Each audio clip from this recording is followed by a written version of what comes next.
We have a wonderful guest that has a lot of things to show us.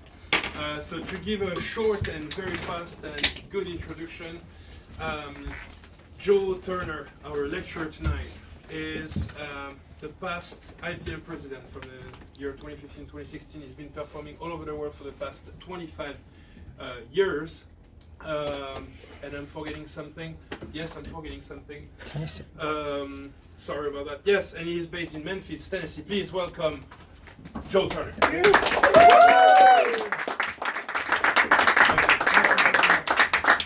Well, good evening, everyone. My name is Joe. I bid you greetings from Memphis, Tennessee, my new hometown, birthplace of Elvis and other things. I'm learning as I go. It's new for me. Before that, I was in Atlanta for 31 years, and then before that, I grew up in Mississippi. But it's my third time to Vancouver in my life, so I'm going to start by saying thank you to Sean for the ability to have this beautiful place to speak to you, and to Alex and Billy for working it out, and Simon for helping put this all together. I'm in a room that is full of people who know a lot more about magic and creativity than I do. I'm very excited to share with you some of the things that I have added a twist to over the years. But what I really hope you'll take away from this lecture is an opportunity to ask questions to someone who is not a FISM winner. Billy? And is never going to be. I don't have my own theater. I don't have a lot of trophies, and I don't have the kind. I've never been. I competed in some smaller things, but yet, 25 years in, here I am, kind of still standing. Mostly due to the woman at the house right over here, my wife Rosemary, who did not bargain on a life in magic. This was just a sort of a side, incidental, once in a while thing until it slowly took over my life. And we may talk about that a little bit later. And of course, our son Preston is here. Thank you. When we were here 11 years ago, Preston came up with me. So, okay, well, there are three main sections in the lecture, but there's not like an intermission or anything. If we all feel as a group that we need to do something, that's fine. And if you have questions or want to interrupt something, that's fine as well. Let me start with something that's not a card trick, just because there's going to be a lot of cards later, and I want to prove that I have range. So this is a beautiful. How many of you do ring and string? Anybody do ring and string close-up magic? I love ring and rope. I love ring and string, just mainly because it is a variety, a change of pace from cards and coins. And if you've done ring and string, then you've probably studied Dan Fleshman's work. You've probably studied some Jim Sisti. You've probably studied Brett Wilson, and other people have released DVDs and pamphlets and books. But I came up with a little something several years ago, and I will tell you why I came up with it before I do it. Number one, I was working a restaurant at the time, and I had done ring and string, and a lot of times I would go back past a table that I had been to before and done my regular routine, and they would say, "Can you do the thing with the ring and the string again?" And they're kind of already telegraphing where we're going, and when it comes, so I wanted to have sort of one extra thing I could do.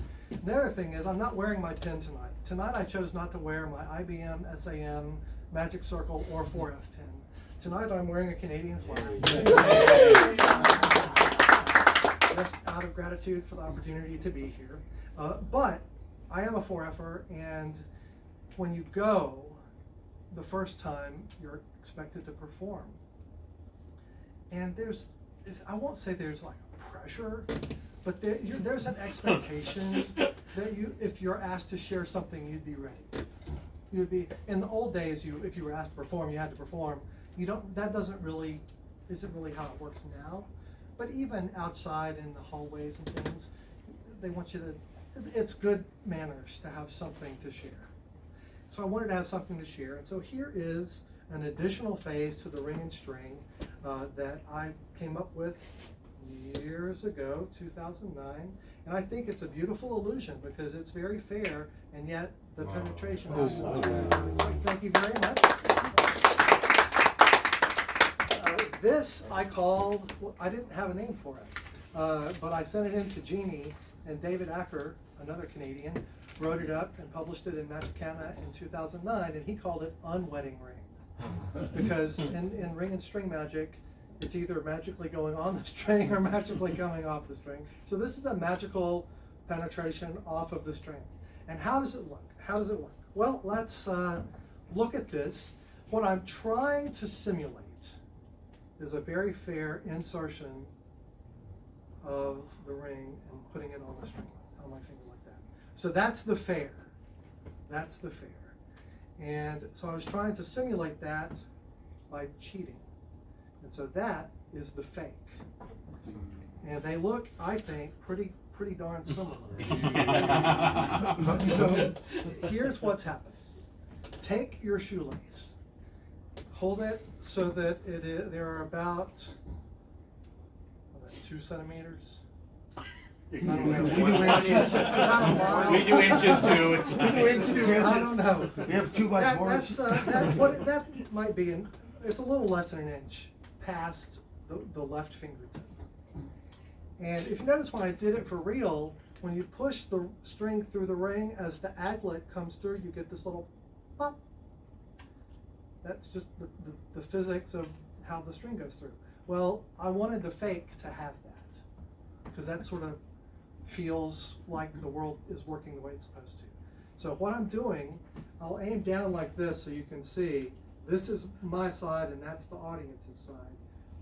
Instead of pushing it like that, I'm going to put it to my finger and rotate around and then push. And it's off. It's in the back, but you still get the little spline. And so that rotation is what makes it work. And so now it's free, but it looks like it's on. And you can cover that a little bit if you need to, just by rotating your hand as you push it through. There's a nice pause moment right there. Now you're going to pull this through as if you were pulling it through the ring, but I'm just letting it ride in this sort of channel behind the ring. See that? Could you step a little closer forward? Close, absolutely. And I will tell you, this is in the notes. The ending is slightly different. I'll explain that when we get to it. And then I also made a little video that I'll send to all of you if you need to see that. But, just, in fact, take off your own shoelace. I'm just kidding. So it goes onto, as if I'm aiming to go like that, but instead it goes onto the string first. The forward shank of the ring touches my fingertip.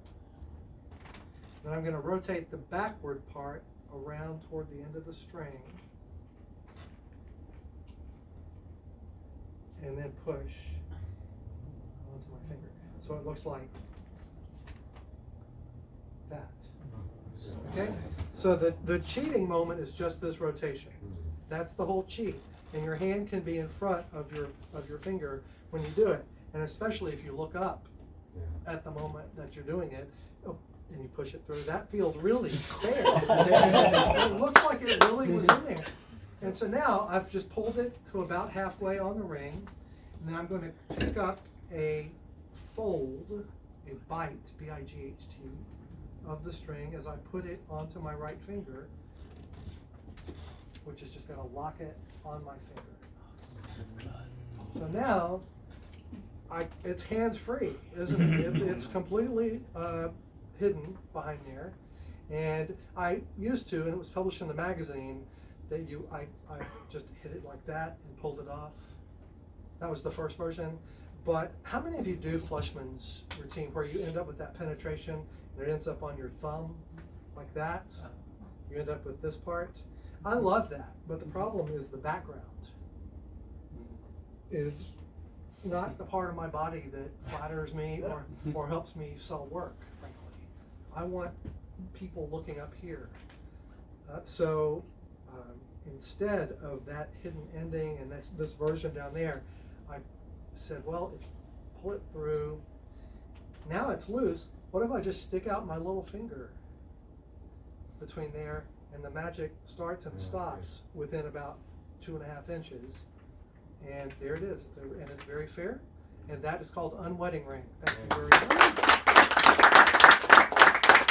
Any additional questions? If there's something that you want me to do close up so that you can take a video with your phone so that you can just have it, that's fine.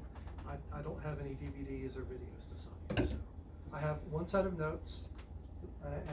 I brought 10 copies. And not everything is in here, but the stuff that's not in here is in a PDF that I'm giving you for free. So the second set of notes is in process, but you can just have the PDF that's the in-process version of the notes. Just don't tell anybody. That's Are just those the same notes from the last time you were here? This is the same book from when I was here before. So if you've seen, how many of you have seen me like 1, 2, 3, 4, 4.5, 5? So some of you are familiar with these. Then obviously these are not for you. But the PDF is my gift. So that is Unwedding Ring. It is from, it was published in Genie in 2009. Sorry, Joe. Question. I actually do Yes, like the James. video, if that's okay. You would like to see it again? The video. Video. You want to do the video? Do you have Yes. your phone? I do. Come here. Remember, sharing is caring. But can we just agree that for the people in this room, Just for the we're people in this room. fine, but the people who were not here, we're not gonna do it? Absolutely, screw them. That seems fair. Totally fair. All right, so, do you wanna do it from my side or your side or both? Either one works. Okay, let's just do here, so. It's so good. Oh, and that little bite. Again, Yes. there.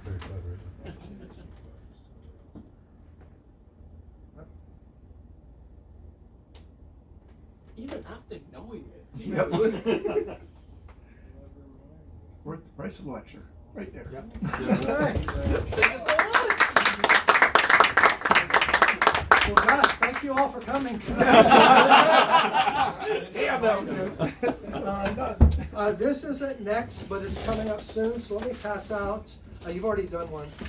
If you'll take a card, and if each of you will sign that, just pass the pen down, and let's do, you guys did this already, so let's let you do one, and I'll need these shortly. So, would you take a card, and would you take a card, and would you take a card, and there's a pen, and there's a pen. If you just sign your name on the face of the card, it'll save time for me. I see that this room is full of card experts. There's several card junkies over on the right-hand side. Is that okay? I am as well. I carry 1 or 2 decks of cards with me pretty much everywhere I go, even in church. Where I'm a pianist at my church. This is not in the notes, but well, I think it's in the PDF. Just something that occurred to me while I was playing the piano in church one day. It's please don't think badly of me. I'm so sorry. But I'm playing the piano, and we get to the part, and it's okay. Let's bow our heads and pray. And so I'm putting my fingers down like this. My head is down, and I just touch my fingertips together like this. And I open my eyes, and I'm like, "Holy smokes, that's a card trick." Because if I ask someone like Robert, if I ask you to just name a number from 1 to 10, say it, name it. Is there any way that I could have known you were going to say 7? We'll just go 1, 2, 3, 4, 5, 6. Here's card number 7. Please look at it. Don't forget it. Did everybody else see the card? Do you like it? I'm just kidding. Put your hands out in front of you. Now look at your palms. Put your fingers together. You see how your fingertips end at all different places? Line them up so that they kind of make a straight line down. And then bring your fingers together and touch the fingertips together and hold them up to the light. And what do you see? Was your card the 3 of diamonds? Oh, right. Yeah! There's a 3 three of diamonds staring at me. And that's, now you can all have a three of diamonds with you whenever you want. Oh, that's good, that's good. They're not all great. Yes, so you can just line your fingers up, and if you just touch the meaty part, if you got long fingernails, I'm sorry. But if you just kind of touch the meaty part together, So good. you can line them up and you have a three of diamonds. I showed that to Steinmeier and he said maybe you could project light through it. And like put a light onto a like a shadowgraphy, Yeah. shadow. That thing. That the thing where you make birds and things. But like that. And then a friend of mine said if you touch your thumb tips together at the top, you get almost a spade. Oh. Almost a spade. So something to play with when you're in church. I was just kidding. You should pay attention. Anyway, let's put these away. Did I get the card back from you? Yes, okay. How did you We'll get the use three these of later. diamonds at the seventh position? Oh, we'll talk about that in the lecture. We'll talk about that in a minute. So the fact is, you guys are all super cardy guys, but this is something that I came up with. Are there any less like novice or intermediate card people in the room? Yeah. So I told you I was working a restaurant.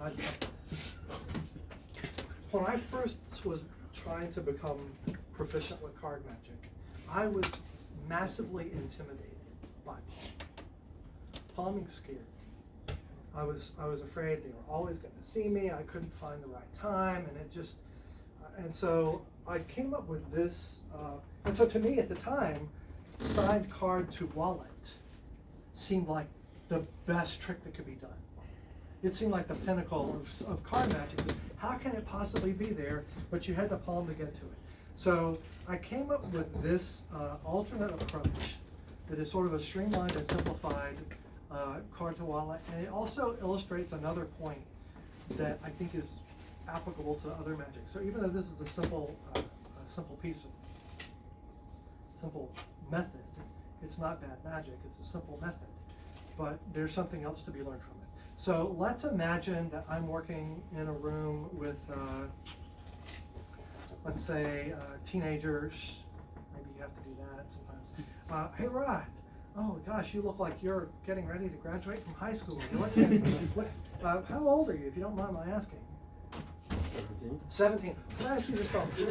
Hold one hand out in front of me. We're going to count 1, 2, 3, 4, 5, 6, 7, 8, 9, 10, 11, 12, 13, 14, 15, 16. You said you were 17? Yeah. Please take another card out of the deck. That's the one you want. Fantastic. We could have, let's say that you're signing it. Okay, but for now we won't. But let's say that you're signing it. So you're going to remember that card. And it could be signed, and you've got the Sharpie. And so everybody remembers the card. Just put it back in there. Please do not forget your card, okay? And you did put the cap back on the Sharpie, yes? Very good. May I take that? I'll take that. Put it back in here. Fantastic. And now let's see if we can start the magic. And how many do we have? 17. So there's 1, 2, 3, 4, 5, 6, 7, 8, 9, 10, 11, 12, 13, 14, 15, 16, 17. 17 cards. Here comes the magic. One card is completely vanished. Now we have 1, 2, 3, 4, 5, 6, 7, 8, 9, 10, 11, 12, 13, 14, 15, 16. Oh, I'm sorry. I should have let you do it. Hold your hand out. If you'll put your other hand on top, think about the card. You know any magic words? No. I'll teach you one. It's a very good one. Repeat after me. Turner. Turner. Magic. Magic. Dot. Dot. Com. Oh, you know it. Marketing will always be marketing. How many cards do we have? 17. 17. Please take them. Count them. 1, 2, 3, 4, 5, 6, 7, 8, 9, 10, 11, 12, 13, 14, 15, 16. One card has gone. What was your card? King of Spades. The King of Spades. You'll see is no longer there.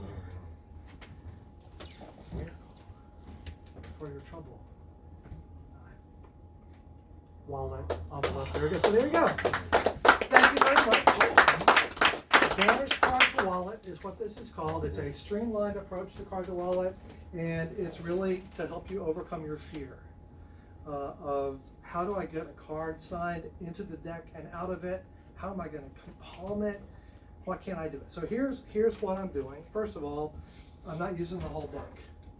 I'm finding an excuse to use fewer cards because I wasn't confident that I could side steal it out or whatever it was that I was doing. Also, now the number is meaningful in the context of working for the person who I'm talking to. If they're obviously not 17, then you can make up a number. You could say, when's your birthday?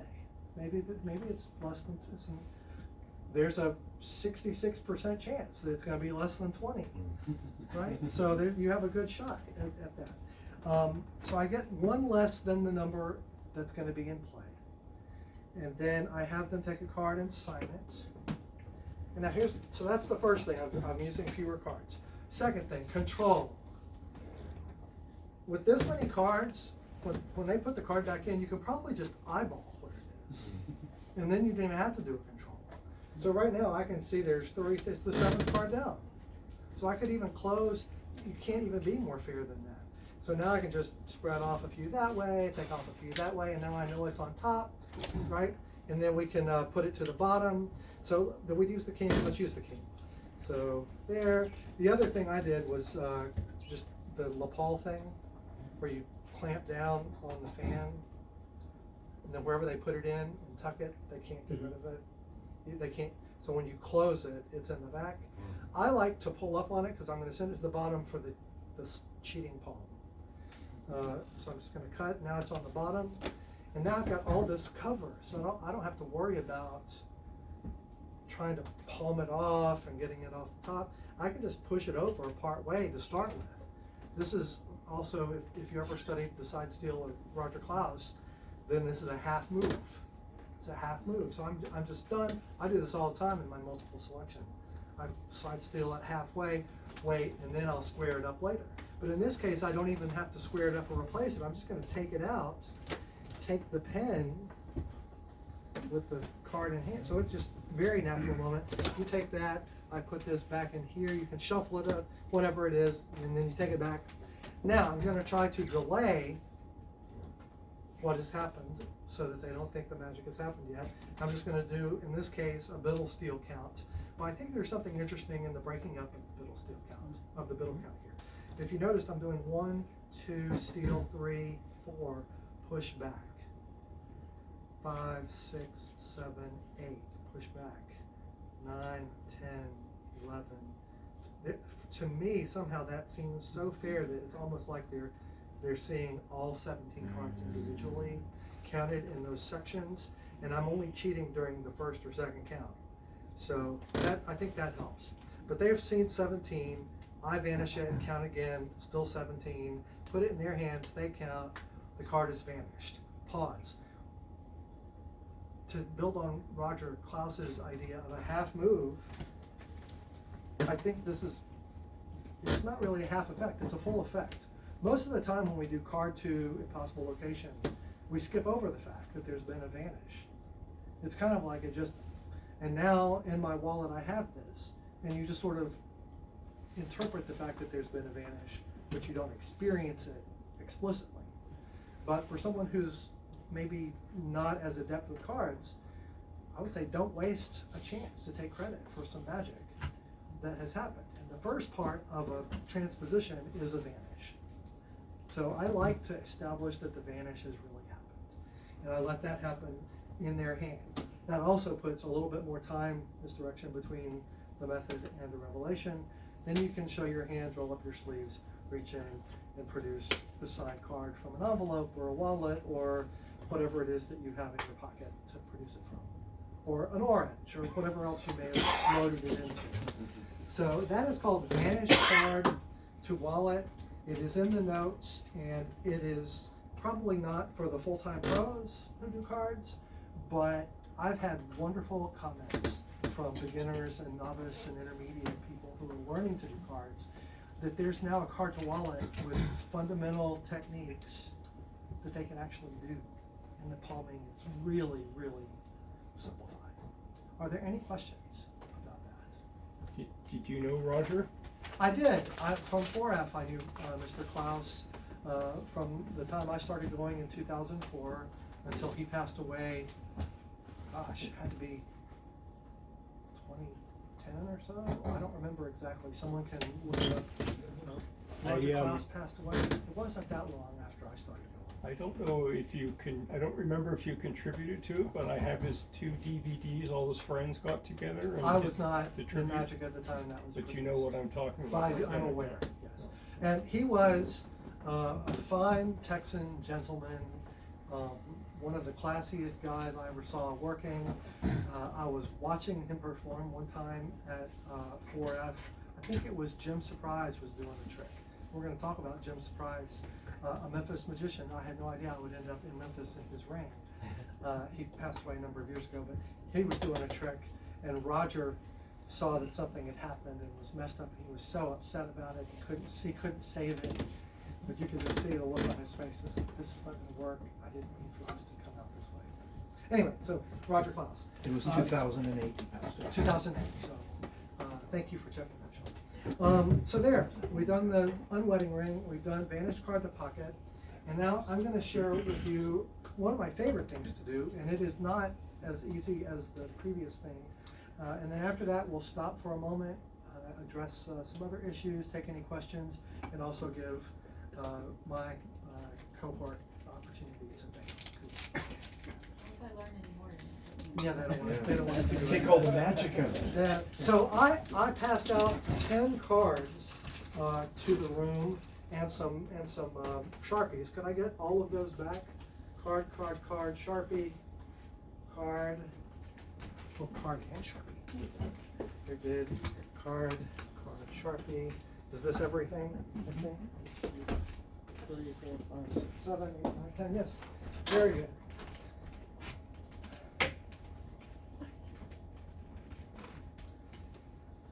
It's a pleasure now to present to you something that many of you have experienced on a small scale. I'd like to 10x it for you. It's a beautiful piece of magic that uses 10 cards from a regular pack of playing cards that you all have actually signed. You've signed these cards.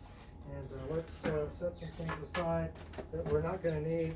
So that you can see there is nothing in the target pocket.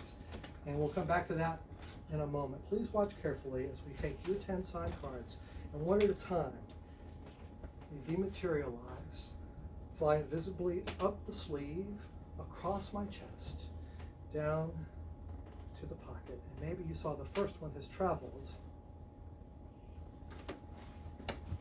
B. Robert. Yeah. Is the B for That's Robert? right, yeah. Very good. A round of applause for Robert. You did very good. And let's see if we can do another one just to prove that. Up the sleeve, across the valley of the shadow of death, down into the pocket. Card number 2, Charlie. Thank you, Charlie. That's Charlie. And if that's 2 there, that means that we've got 1, 2, 3, 4, 5, 6, 7, 8 cards remaining. Maybe we'll speed this up. We'll do 2 at a time. Dematerialized, flies up the sleeve, across the Romulan neutral zone, down into the pocket. Yes, there's 2 cards have traveled. That would be Scott and the 8 of clubs. Round of applause for them. That's those 2. Which leaves us with 1, 2, 3, 4, 5, 6 cards remaining. Now that you know what's going to happen and how it's going to happen, it gets easier for you and harder for me. So we'll see if we can do this. I love this particular routine because it proves that I have more methods than effects. Up the sleeve, across the outer rim, down into the pocket. I got a little too ambitious. That time it went to the other side. Oh. And that'll be the king of clubs. Thank you very much. Who's this? That's me. That is you. That's Sterling. Yes. Okay, very good. And that, of course, leaves us with 1, 2, 3, 4, 5 cards remaining. How about Sterling? Since we found your last, I'll give you the choice. Would you like the next card to go to my left pocket or my right pocket? To your right pocket. It's going to go to my right pocket. Please watch carefully. I have to hold it in my left hand. Dematerializes up the sleeve, across. I'm not going to say that. And then down into the pocket. Yes, and it does arrive. And that is Silas's card. Thank you, Silas. A round of applause for Silas. And it should leave us with 1, 2, 3, 4 cards remaining. Of course, just to prove to Sterling that I could have done it the other way. Up the right arm, across, and down. And that would be, I can't see what that is. That's Michael written back. Is it my, oh, well, that would explain it. Thank you very much. There's Michael. Round of applause for Michael. And officially there's 3 remaining cards. It's very interesting the difference between how magicians watch this act and lay people watch this act. Lay people have been watching the entire time. Magicians start watching now. What's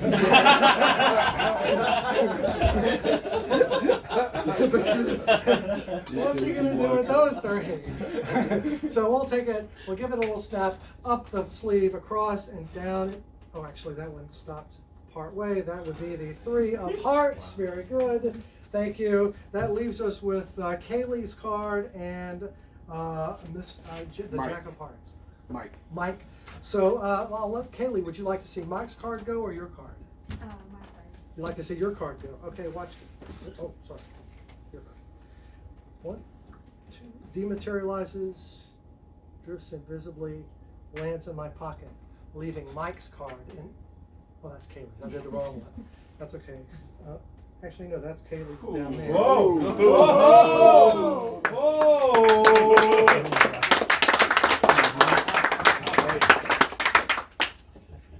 Mike, everybody wants to know how I'm going to do this one because they know that it won't fit in my hands.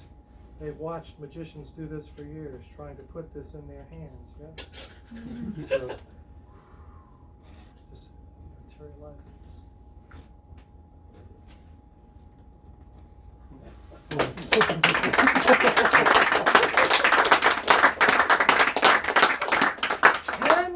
The pocket, a classic routine in magic. It goes back to, well, everybody, right? Hofstadter and card to pocket. If you've studied Steve Valentine in the last 10 or 15 years, you've seen all of his work on it. Bill Malone's, I think he said Johnny Carson's favorite routine, cards to pocket. I'll put a name out there that you probably don't associate with cards to pocket, and that's Dwayne Laughlin. Dwayne Laughlin had a wonderful routine that I referred to when I was trying to put together a routine that suited me and what I wanted to do. It's not something I do in every show. My go-to large room card magic is multiple selection. But I would often get called back to a group that I'd done something for before, and I wanted to have something in that vein. So it's a little bit different anyway. And it plays, it packs in a small envelope and plays to a large room. I've played it. You can also do this by having your 10 people come up and stand in a line in front of the stage. You can do that with multiple selection routine and really build it up really large. So here's the routine that I came up with, and here's why I chose to do it this way. 10 cards, and they're signed. They can be shuffled, inspected, and whatever. And then you're going to just palm half of them to start with. So we're just not going to waste any time. I've got 5 cards in my hand. I'm going to put them in my pocket when you're not looking. The best I can. So in the previous time I used the card, the pocket, and then pushing the pocket back in. Whatever your favorite dodge is for getting your hand in your pocket, that's great. If you want to take something out of your pocket in the process of putting it in, you can take out a coin or your car keys or whatever. So I've got 5 cards here. So that means I'm halfway done before we start. Let's just sort of speed through the techniques for each one of these cards. First one is a freebie. Reach in, show it, count it, take a limit plus for your gentleman, your contributor, and then I don't worry about counting at this point. going to do it again and just make them question, possibly. Second one goes in. I'm going to take out another one, show that I've got 2. Now I've got to count 8. What I don't want to do is that, right? I wanted to show the face of the cards to the audience, but I can't because I've got to repeat some. So what I'm going to do is start on one side of the audience, showing the face individually, 2, 3, 4, and I'm going to push all of those over as I take the next one. So on 4, on 5, push and switch, 6, 7, 8. So my repeats from over here are over here. That's the plan. And so that way it seems very fair and it feels very fair, but it isn't fair. Which is a line from a musical. Does anyone know what it was? It's Once Upon a Mattress. Queen Agravain. She said, I have to create a test to see if she's a real princess. That looks fair, it seems fair, isn't fair. So anyway, so that I'm just to save time on the next. I'm gonna do 2 cards at the same time. So this time, reach in there and take out 2 cards. Show those. So now I have 6 showing. 4 showing on the table. 5 here and 1 here. But I've got to show this as 6. I'm going to do this dodge again, but now I can just take back 1 at any time I want. 2, 3. That time I could, or you could do it the first time if you want to. I wouldn't recommend it. I wait until you're to the other side. So 1, 2, 3, 4, 5, 6. Right? That's all I'm doing behind here. 1, 2, 3, 4. And you've got all these cards in front. 4, 5, 6. And if you just turn 45 degrees right, then those people aren't looking at the faces of your cards. Or if they are, they're not clear. It's not a great view. So now I've shown this is 6 and this is 4. I'm going to palm 2 off the bottom. This time, I'm just going to, while I'm talking to you, grab them. I'm going to that. So right hand, pinky takes that corner and those grab. And preferably you do it when you do an upward look. Energy here, action here, fantastic. And snap, there's one here, but you pretend there's not. And you, oh my gosh. And this one has gone to the wrong pocket. So you leave one there and take one out. So this one is down. You've got 1 here, 1 here, 3 here, 5 are shown. I'm not going to get away with this crap anymore. We're done with that. I can't fake it with 3. But I can do an Elmsley count, and I can extend it an extra beat. So I'm going to do 2 pushes. So 2 put and takes. So 1, push, push, 4, 5. Right? So same thing. 1, push, push, 4, 5. So that 3 is 5. Now you've got a card in each pocket, so you can let the audience participate, and so you should, if they can, and let them choose, should it go to the left or to the right. It's a freebie. That one comes out, 1, 2, 3, 4. Then you have a freebie here, and now you're, for the first time in the whole thing, you're honest. So you finally got there. We got there. Gene Anderson. We got there. So now we have 3 cards. It is a good idea to look at those 3 cards and find 2 that are the best contrast that you can use later for your swap. So whichever the other one is the one that's going to go next. And in any set of 3 cards, there will be, even if it's the 6, 7, 8, then do the 6 and the 8 and pick whatever you can that's the best contrast.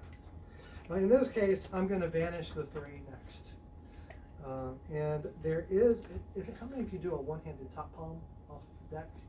Yeah, I do. It's the one where you get a different pile of cards so that I don't get mixed up where I am. So it's where you push on that card. And the trick to this is, for me, is to have slanted down. Instead of starting like this, I was struggling. But if you slant down and then push and bring it up, that is what made it for me, yes.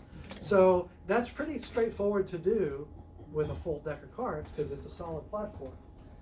I want to do that with this little packet of 3 cards, and buddy, you can't do it. You can't do it with 3 cards.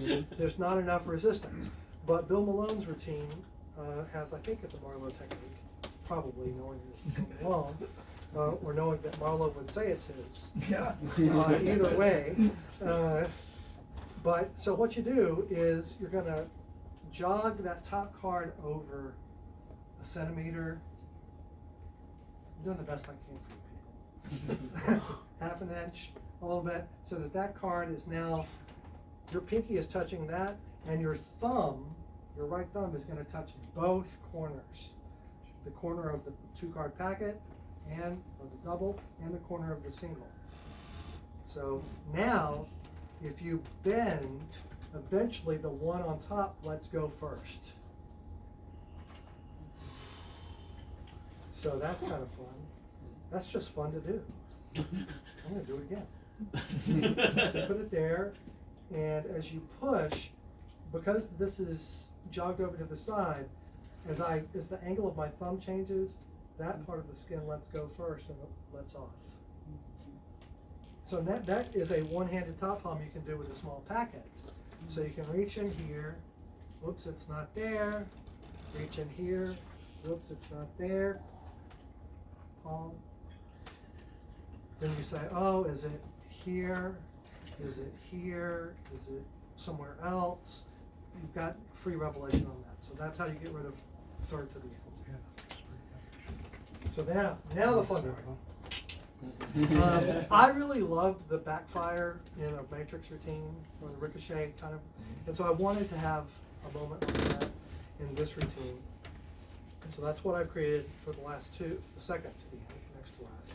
So I show them, and I miscall them. So I show them that we've got a jack and a 6, so we've got a jack and a 6. And so I've just miscalled them. So we've got Mike and Michael. Actually, Michael is the backwards one. Right. Mike is the forwards. And I'm just totally cheating, just lying about the cards. So let's make Mike's disappear. And you just do your tent vanish, and dematerializes it. And now, this should be Mike's card, and Michael is the one that I supposedly vanished. Mike's is the one I vanished. And then I show that this is Mike's card. Let's don't do it with Mike and Michael. I can't. Let's do Mike and Scott. There you go. Yeah. Now it's not a good contrast. How about Kaylee and Scott? So now we got the odds of you getting a Mike and a Michael over the last 2 are very small. So we've got Kaylee and Scott. So we're going to do Kaylee's card. So Kaylee disappears right to the pocket, leaving Scott's card in my. And so what I'm doing there is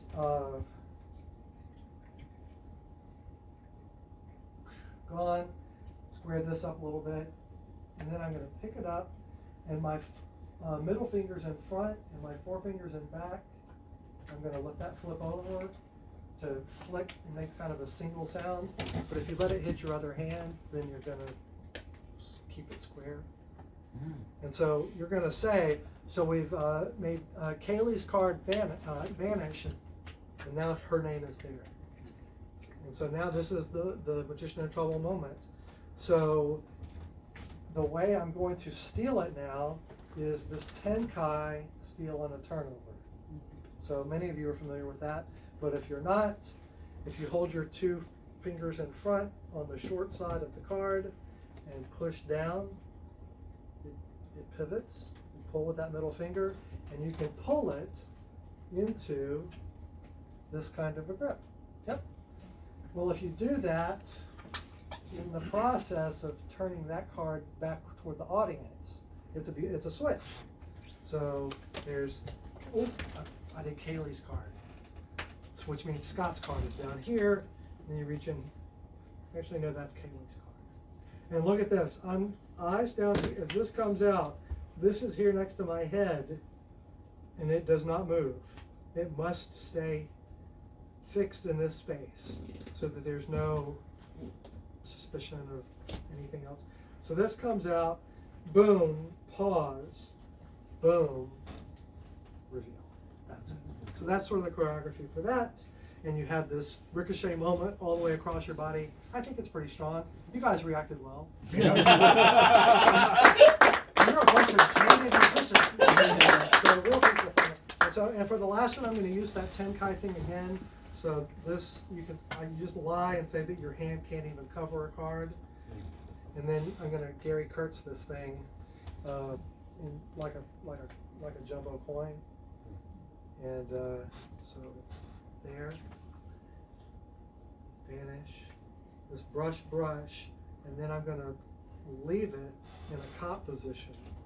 So there, it's like brush and show this hand.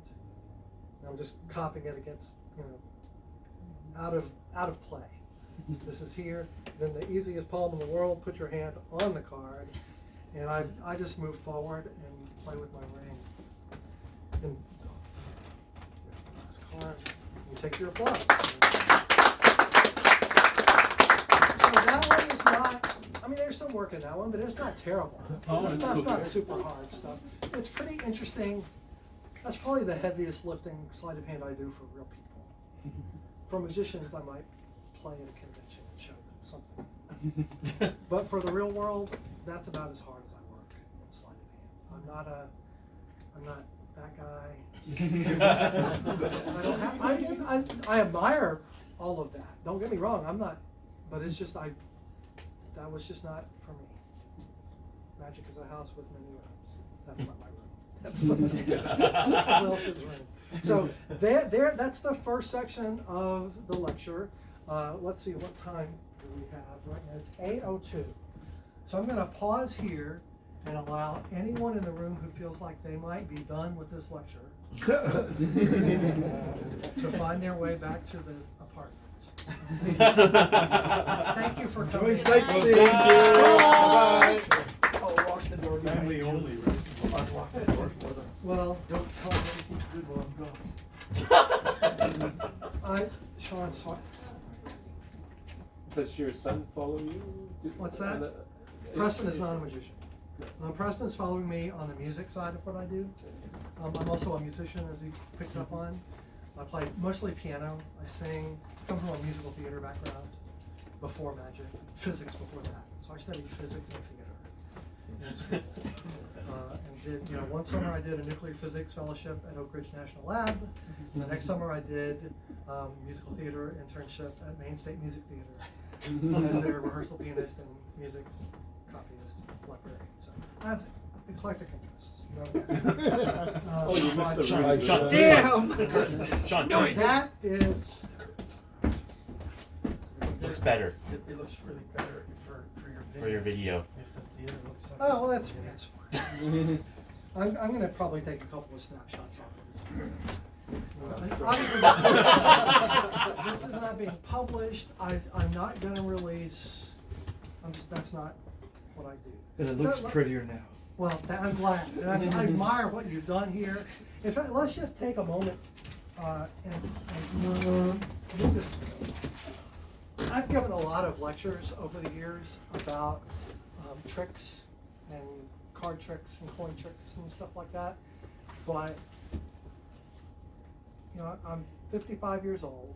I've been doing magic full time since I was 30. And there are some harsh realities, but also some wonderful truths about the walk that I've had, and some of the things that I wish I had known earlier compared to what I know now. The reality is I was not a cruise ship guy. I'm not a Vegas guy. I'm not a FISM guy. I'm not have my own theater. I would love, maybe in a different way things would have worked out, but I'm just a regular guy with a family and a minivan and a house with maintenance issues, and we all have, but I'm just, I didn't want to move to Las Vegas and try to be a magician in the entertainment capital. I didn't want to move to New York. I didn't want to move to Chicago. I didn't want to move to Orlando. All of the entertainment hotspots. I was in Atlanta, which other than Tom Mullica, for that bright shining moment that he was there, he was done before I got there. It's not what you think of as one of the magic capitals. It has a thriving magic club, but it's not where people go to become a successful magician. You're going to go to Los Angeles, like Vernon.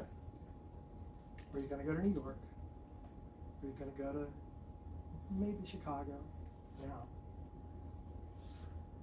Vegas, LA, Chicago, New York. Those are your big entertainment hotspots in the United States.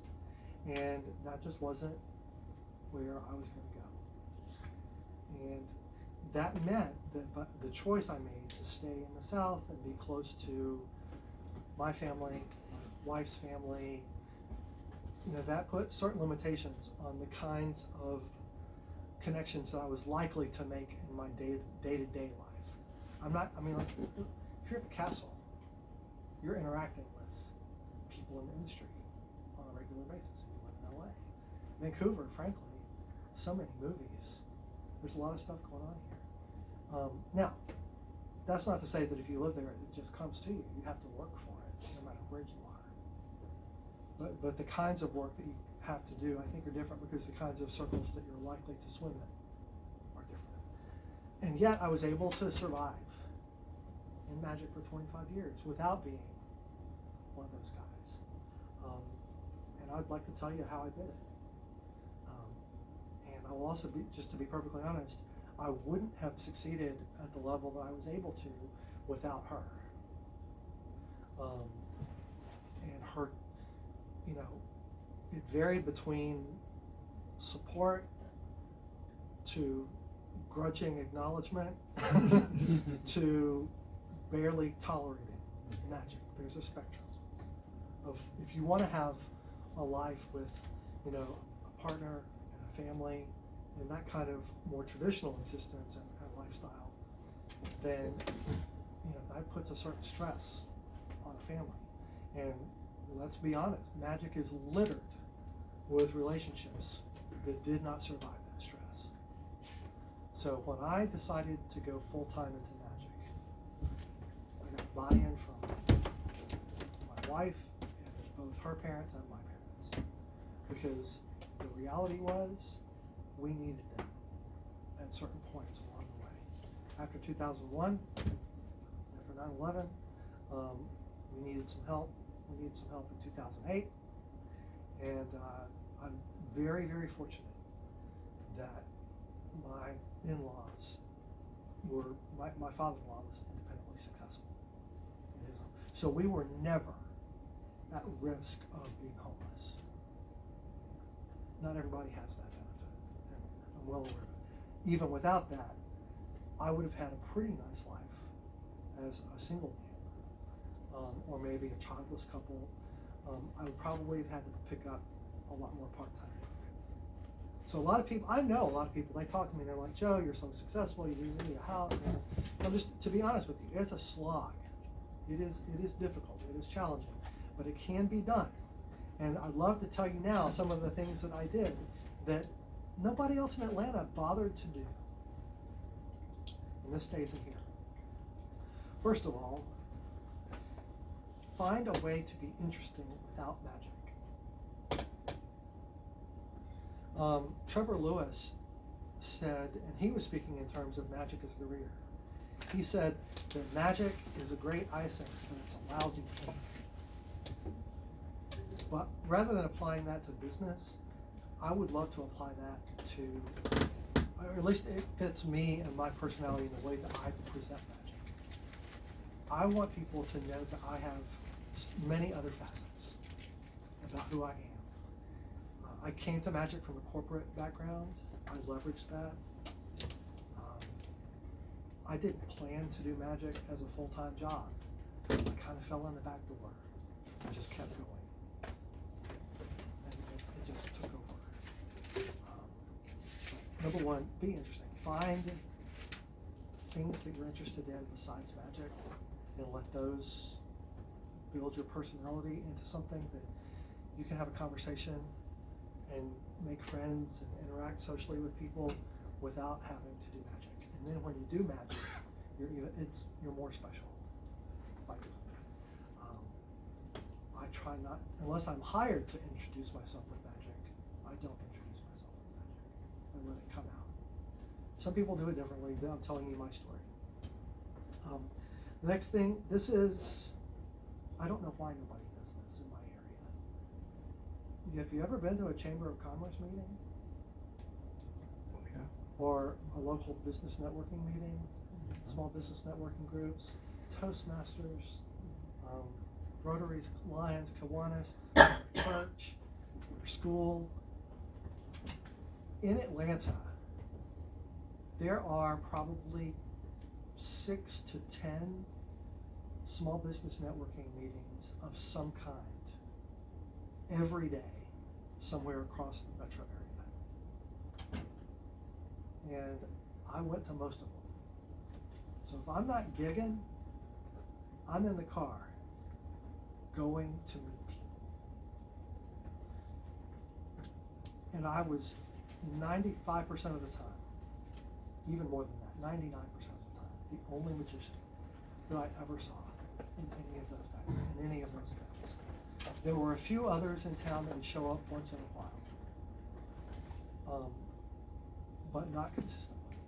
They wouldn't go consistently. And so I built, over the course of probably 5 to 10 years of diligent interpersonal networking, small business networking, business associations, civic clubs, Toastmasters. I didn't like the ones where you had to pay, what is it called? There's Power Core, and then there's another networking group. I can't remember what it's called right now, but you have to pay a subscription, and it's not cheap. And they do it because you're buying to be the only real estate agent in this group, or the only closing attorney, or the only cleaning supply. And so I say, find those groups and offer to be a sub, because those people have to be there every week. You don't have to be there every week. When somebody's out, they have to place a sub in their spot. Take that for free, go in, you introduce yourself once as a magician, they're not going to forget you. If you show up there to sub again in 8 months, they're still going to know who you are. Because you're not a chiropractor. You're not a lady who makes soap in her basement. Right? This is the people you meet at small business. You're a magician. So it's really easy to stand out. And it's appropriate to do some magic in that sort of sales environment. So small business networking changed my life. It gave me a career. I didn't even know anything about small business networking. When I was in corporate and they would say, we're going to have a networking meeting after work today, we're going to go to a bar, we're all going to drink together and eat tapas and whatever. And you know what I didn't want to do? Any of that. I didn't want to do it. I just saw you for 8 hours. How is having a beer with you going to make it better for me? Well, that was short-sighted. I regret now, because all of those people went on to be leaders in many other places that I was too short-sighted to understand. So never skip out on a chance to build that relationship with them. I wanted to go do other things. I didn't realize I was going to be doing magic a few years later. Anyway, lesson learned. So for the first 2 years that I was in full-time as magic, I got business cards printed. I took them to the magic shop and put them on the rack with all the other magicians. And I was like, now I'm in business. Waiting for the phone to ring, waiting for the emails to show up, because I knew they were lining up down the sidewalk to go in there and take my card. Quiet. People from church knew that I was trying to do this. So finally, a guy in Atlanta called me up and told me about a networking event that he wanted me to be a strolling magician at. And then he took me under his wing and basically taught me how to do this. And I would not have had the career that I had without IBM Ring 9 in Atlanta and learning how to go to small business networking events. Because small business, every gig leads to something. And over time you learn to build and cultivate every event that you do. And if you don't have a long-running hotel contract or a cruise ship contract, for 90 days, 6 months, whatever it is, you've got some work. I was pounding the pavement like an actor in New York, looking for the next audition, basically. Every one of those. So that's it. Small business networking. And let me also say, every person you've ever known in your life is someone that you need to be in touch with. I'm in touch with teachers from high school. Kids I went to high school with, that I'm still in touch with all the time. I've been hired by many of them to go to their companies and speak and entertain. do stuff. People I went to church with growing up, all the churches, all the extracurricular activities that you've done. Highly recommend. So this is the business section. I'm just telling you, that's it. We're in a business that depends on, in large part, have some skill, do the work, build a show. But nobody's coming to find you in Atlanta if you have a great show. They might be coming to find you some other places, but you still have to go out there. Once you have that, there's a lot of luck, but there's a lot of who you know and being in the right place at the right time. So the only answer for me was know a lot of people, be in a lot of places at a lot of times. And that increased my odds. And frankly, the fact that I was willing to do that much work to do that put me ahead, so that when other people came to Atlanta, do you know James Brandon moved to Atlanta from Vegas? Yeah. Had a Vegas show. Yeah. A Sarmoti guy. He won a Lions Den Award. Secret gold mine. Excellent illusionist guy. Came to Atlanta, moved to Atlanta, started going to small business networking stuff. Calls me up, he's like, Joe, you own the city. Everywhere I go, they hear magic. They say, oh, do you know Joe Turner? That's great. That is an enviable position to be in. Even if they hire someone else, I live in that little box in their mind that is labeled magic. That is great. You can't buy that, you have to build it. So that's it. So right place, right time, and know a lot of people. That's it. Any questions? You worked really hard at that. Why did you move to Memphis?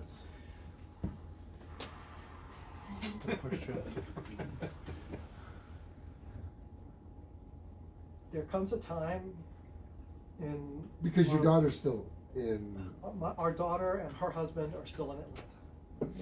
They're expecting our first grandchild. So that is another phase of life. Life has seasons of life.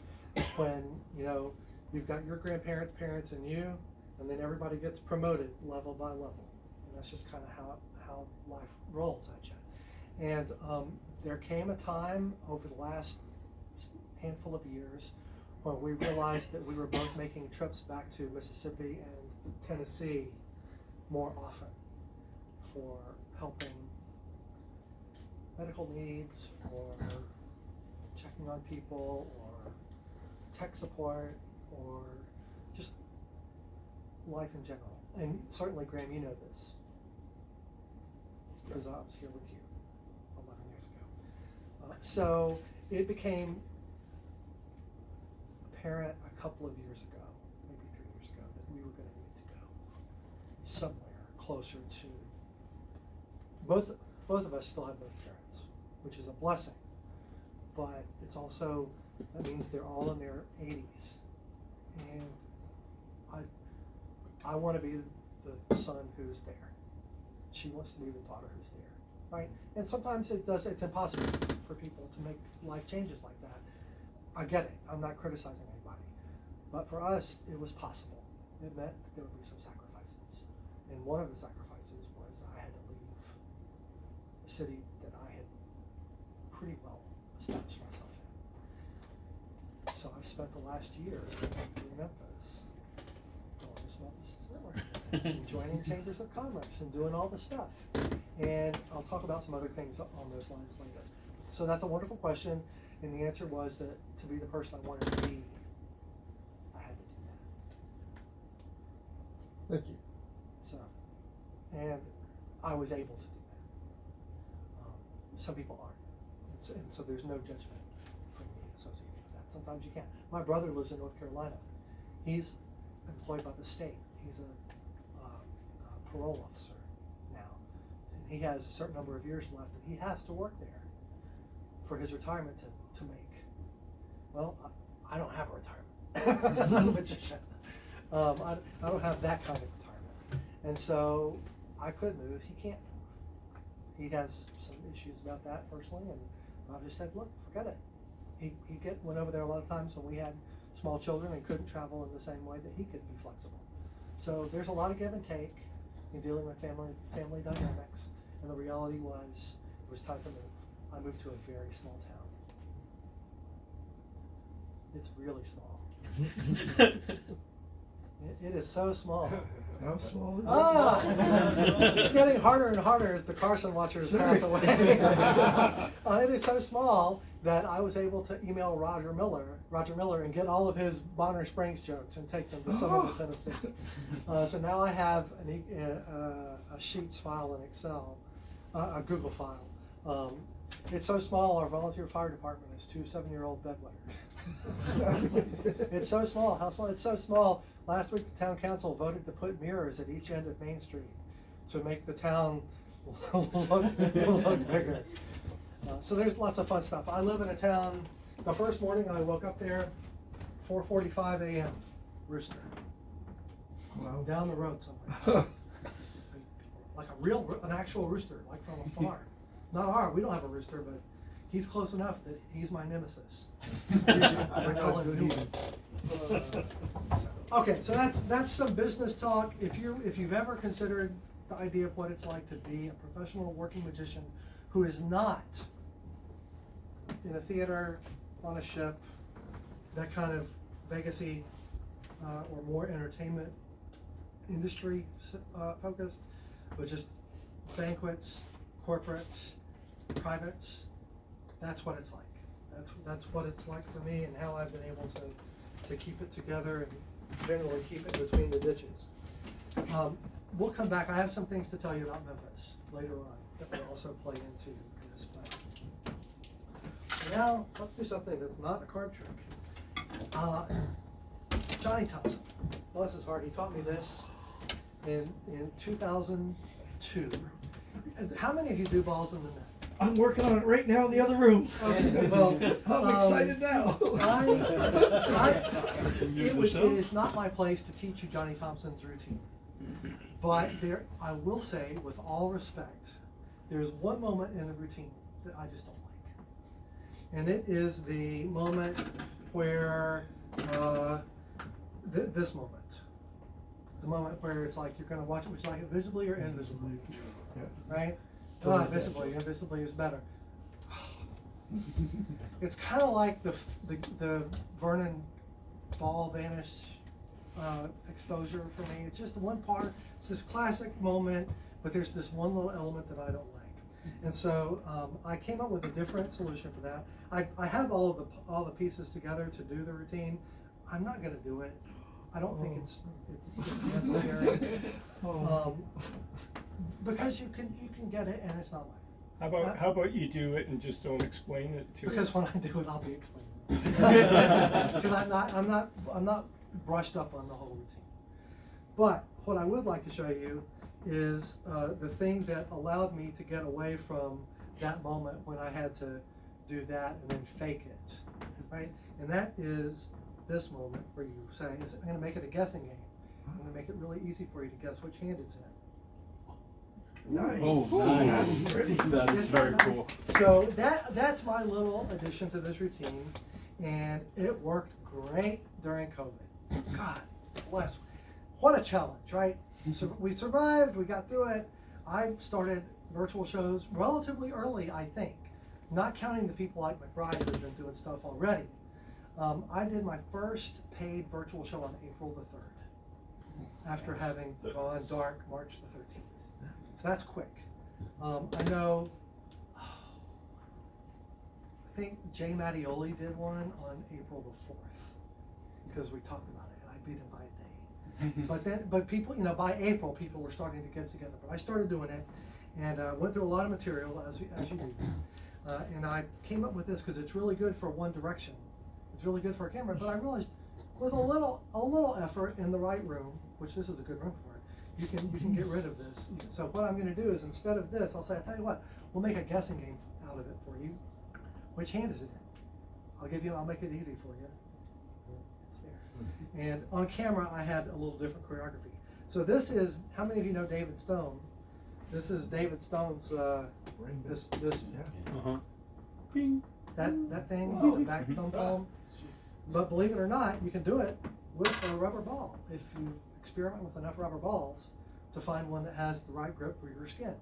And the reality is, every one of us in this room has a different skin texture, You can put Chamberlain's Touch lotion on. You can put different kinds of creams. You can put water on. You can put rubbing alcohol on to go the other way. It just depends on your skin chemistry. You know, I went on Amazon and bought, you know, a couple hundred sets of ball, you know, the big giant assorted. And I would go out and pick out the ones that were the right color. You know, I got some silicone ones. I got some mouse. They're heavy, but still. And I found some that worked really well. And so what I'm doing is I'm going to use this thumb to roll that to the back of my. So this thumb is going to roll the ball around the back. I'm going to grab it like this. And it's not, I mean, I wouldn't want to drive a truck while I was doing that. It's going to come out. But it's pretty stable for the moment that you need it. And if you put it straight back toward you, so you're here, then I'm flashing a little bit on that side. But what you want to do is now, it's going to drop into your hand, and you have super clean. It's going to come right through that thumb. You're there. Wow.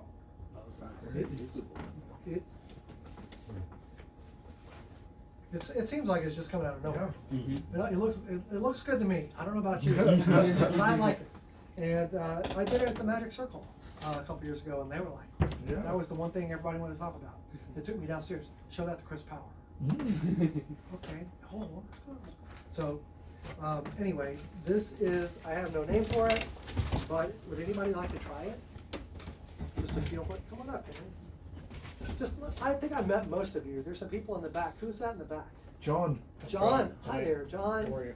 And Billy, Graham, Simon, Sean, David, Mike, Michael backwards, James, Yao, Steve? Scott, I get Steve Sterling, too. Scott Sterling, Kaylee with 2 E's, Silas, Rod, Henry, Robert, Charles. Is that everybody? You missed me. Just start by putting it on. Close it and see if there's enough skin in that. Can you hold your hand vertically? And if look at me. Now I can see blue between there. So can you, no, just leave it there. Can you push your thumb toward your palm a little bit more? Yeah. So now, if you just face the audience like that and hold your hands up like you're in Memphis. Witchcraft. Okay, then you can hold that, and now put it to your side, and you can hold it like that. Now you're gonna let it roll into your hand and close your hand. That's it. So what I'm doing to get it there is, since I can't just put it there, I'm using my left thumb to pull it around as I do this roll. So now. There you go. That's not terrible. There you go. Round of applause for that.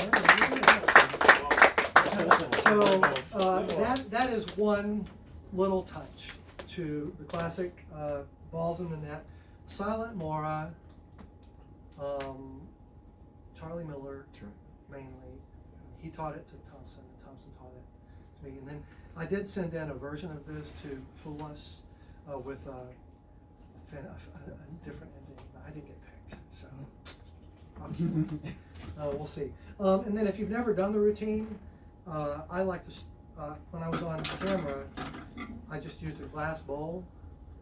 But the routine that I'm doing now, I start with the first couple going into there, and then I bring 2 people up to do it with this, and this goes out and play behind me. And it's really nice if you have a crystal glass or something like that. But if not, you've probably seen these before. I think Josh has one for like $1,000. Yeah. Square looking. It's square. Yeah, it's weird. I mean, they're nice. That's nice. You can Mac has reasonably priced ones. Yeah. You can get wine glasses that are meant for camping. That's what I'm exact saying. same thing. REI. Canadian Tire. There's a They lot sell of camping written- sites, Camping World, things like that. If you look online, these plastic wine glasses that are for camping, they just unscrew and they clip together. And frankly, you can store the routine in here too, which is super nice. And that's what I'll do now. So it's all in there. Nice. Can you give me those? Ball. there before. And this just goes in. So, any questions on that? If you want to play with that later, just to see what it feels like, the tricky part is to roll it around the back of your thumb and put it there. But then, I just said, we're going to play it, we're just thinking this into this hand. I'll make it easier for you. And then there's just nowhere to go. I think it looks impossible. It looks and feels like magic when you do it, and it helps me get rid of that toss. Robert? How does David Stone flip the coin into his hand? 'Cause he did that pretty. Well, I mean, this is not his lecture, but No, but I mean, just how did you do it? I guess. I think there's about a 4-inch drop, Just, Yeah.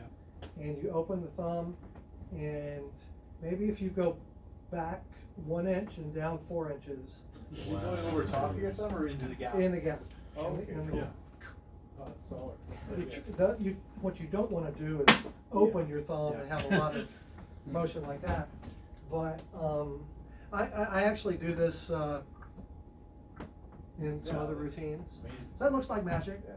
I just adapted that to a 3-dimensional object because it looks so good on camera. It looked great for COVID. So Can I ask you where you bought the balls? Amazon. Okay. I can look up and see exactly which That's sets fine. that I was getting. But I mean, every time you're in a toy store, I mean, freaking go over to Granville Island. There's like a whole. I was there today. I went to see Quincy. Yay. And he was so nice, and what is that his wife that works with him? I don't know what her name was. I have no Neither. idea. If you find out, let us all know.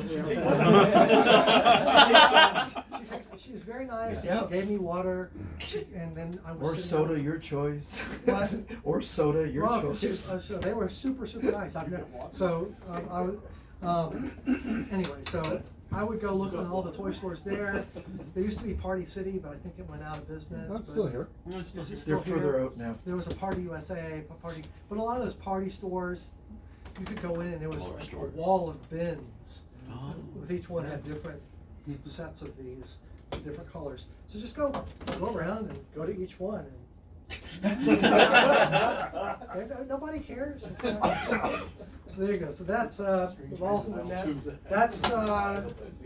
That's not published, and it's not in the PDF either. So that's just something I'm showing. Oh, I gotta remember. Question? Yeah, no, it's Simon. actually just for Bob. Actually, if you're looking at all the details about the coin it's in The Real Secret of David Stone and in Stone X. He had 2 DVDs on that Yes. that are basically his lectures that were filmed at Blackpool and one in Paris.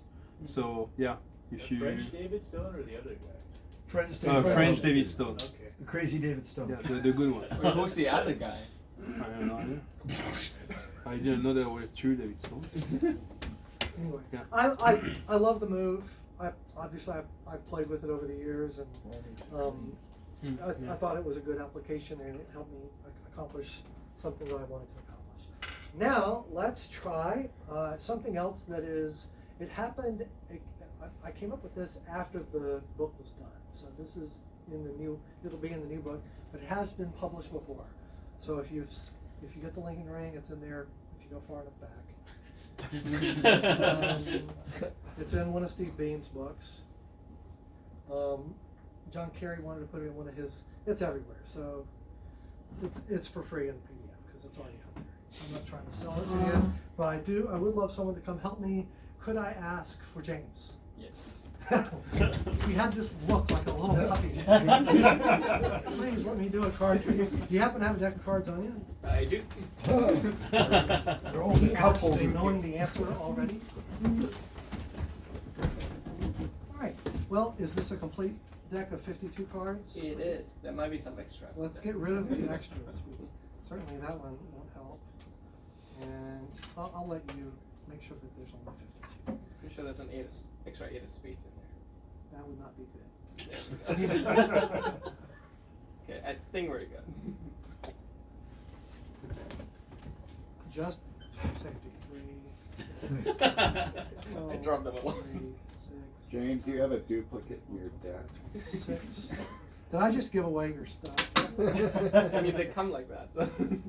I still think there's an extra in here. There's still an extra. Low. There's your. let's use. Too far. It can be done with a borrowed deck. Yes. So, providing that it, Not but you magician. feel free to shuffle that it is an actual standard deck.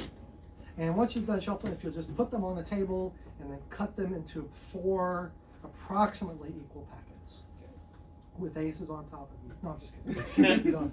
Just cut it into 4 packets, and those are, Ish. you can move however you want to. Okay, move it, okay. If you want to do that, very good. And here we've got 3 predictions and 3 envelopes. If you'll drop those on 3 of the packets. So one on one, one on another, one on another. So this one is not in use. So let's just take a look and see what you could have had. Nothing much there. Well, a couple of jacks, couple of kings. So if we were putting it together that way, we could add something. Not much. So here are the ones that you've determined, and here is packet number 1. I'm just going to take a look now. Remember, you shuffled these. If you'll shuffle them some more, and then separate it into. In fact, just cut off a little small chunk, a little small chunk, and hand them to me. These are the ones that you've given me. Okay, and I would like you to take any one of those back and stick in the middle of your packet. I don't think I could have made that any more. Should I look at it? You don't have to look at it. Okay. But you made the decision about who had which cards. Yes. Yes. Well, here is the prediction. Prediction number 1 says, so my black cards will number 1 less than your red cards. So my black cards, I have 1, 2, 3 black cards. So if that's 1 less than your red cards, you should have 4 red cards. Do you have 4 red cards? Oh, God. 1, 2, 4 red cards. You have 4 red cards. Yes. Imagine that. That's a correct prediction. Let's take this and set them aside. Now, remember, this could have been your packet of cards, but this is what you've given.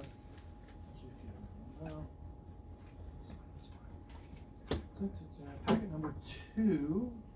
What's this one? Mix those up. Wait, actually, before you mix them, let me just hide all of these. Ooh, an ace right off the bat. 2 aces. Take those, shuffle them. I think I saw 3. Shuffle them up, and then deal them into 2 pockets. 2 packets, back and forth.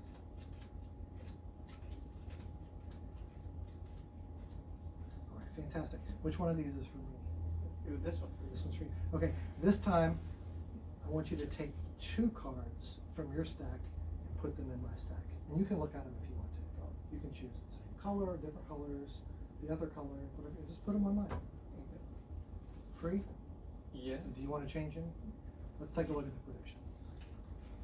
Prediction is, my black cards will number 1 more than your red cards. My black cards are 1, 2, 3. So you should have 4 red cards. Do you have 4 red cards? You can't possibly have. Well, no, you have 1 less.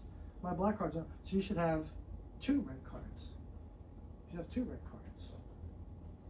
I have 2 red cards. Amazing. That's amazing. If you'll take the last packet and shuffle it up. This is terrifying.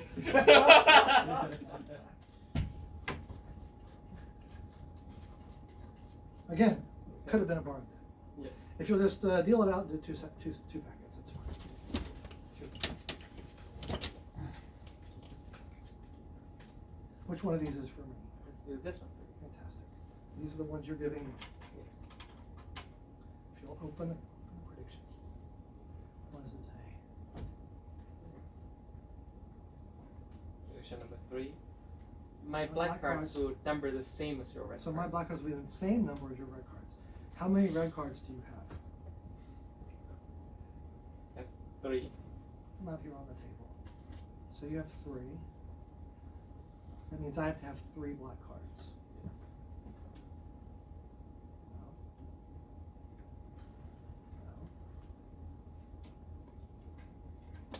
Yes.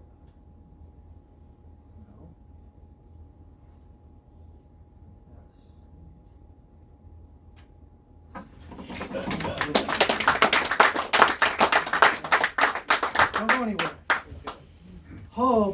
of you know Miraskill, Stuart James, Miraskill?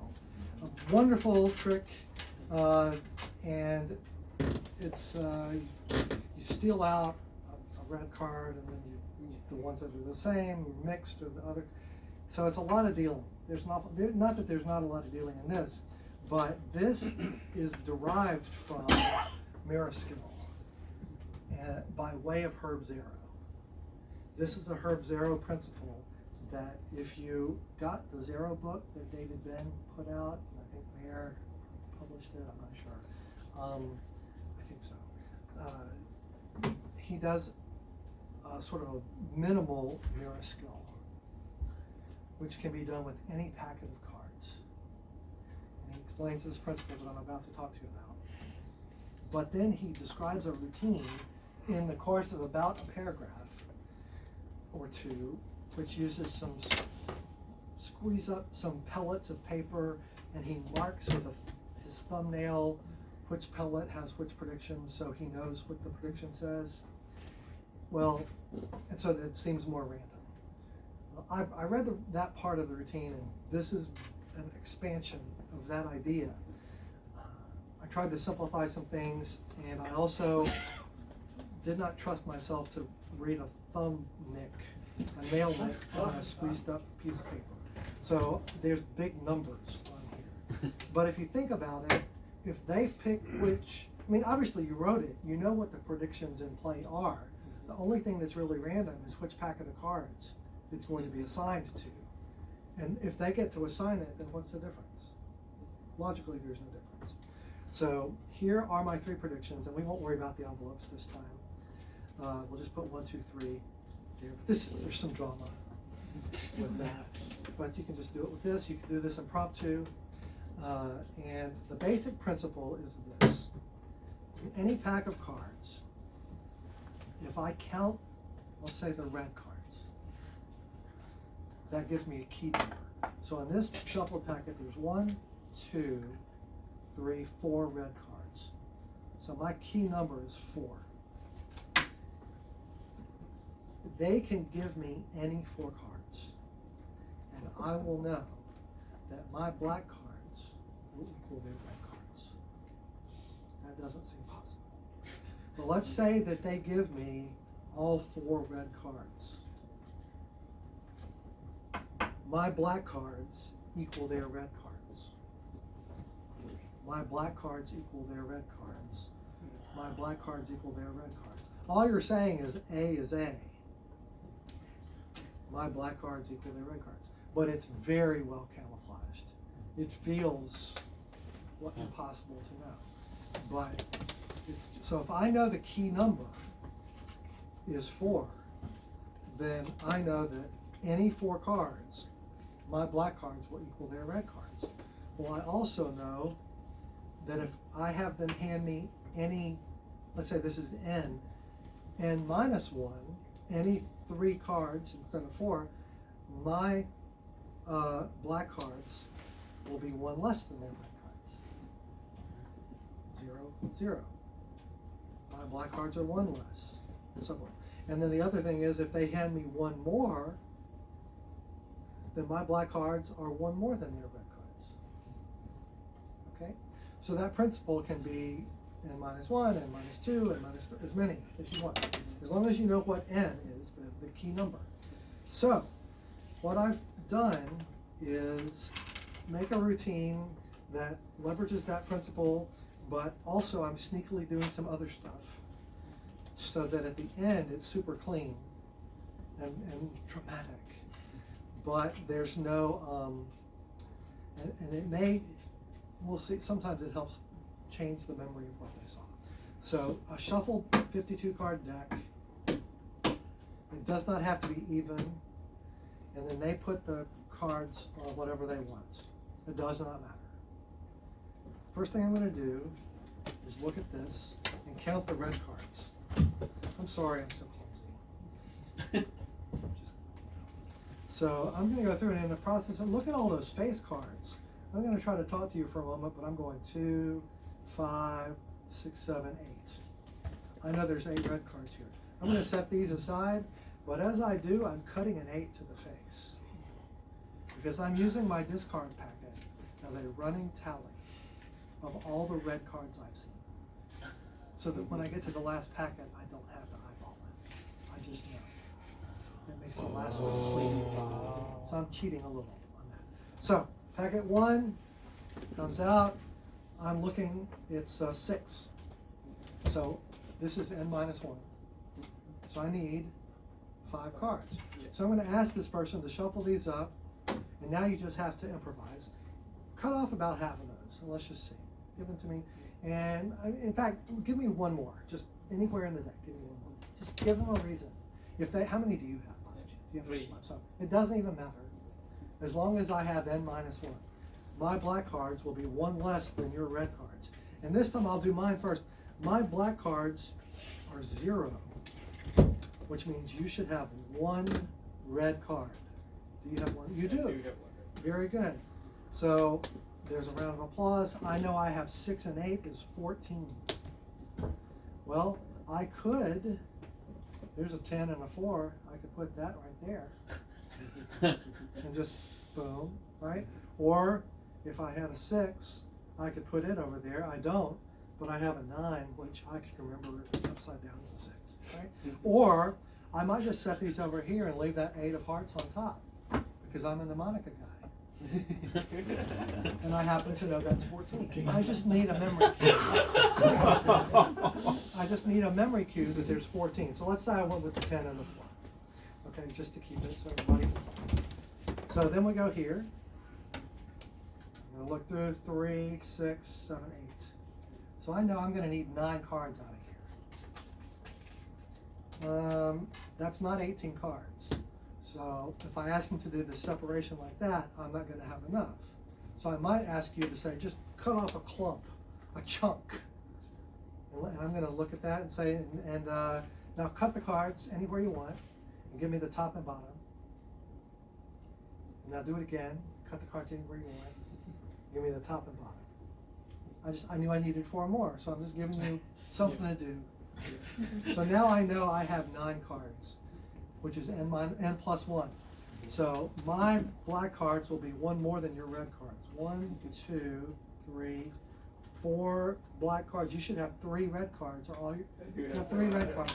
Amazing! It plays out. Math works. So fantastic.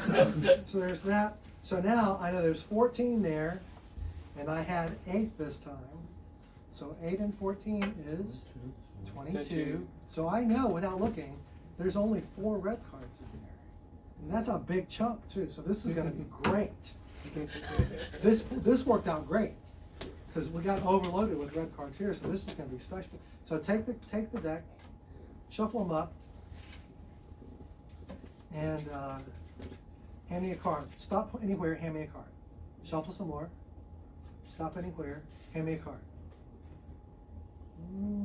Shuffle some more. Stop anywhere, hand me a card. I just know I need 4. I'm just gonna play it. Shuffle. No, wait, not that. Look at the cards. For the last one, I want you to make a conscious decision. Hand me any card that you think you want. Any color, that's the one you want. Fantastic. When I set these down, I'm going to look to make sure I put a black card on the bottom. That's all I'm going to do. Because now it's going to go to the end. Hopefully I have a black card. If it's 0, it's 0. But now that would be, I don't think you can do that. I know that my last card is going to come out. My black cards will equal your red cards. In that entire stock, how many red cards do you have? There are 2. Out of all of this, there's only 2. So that means I have to have 2 black cards.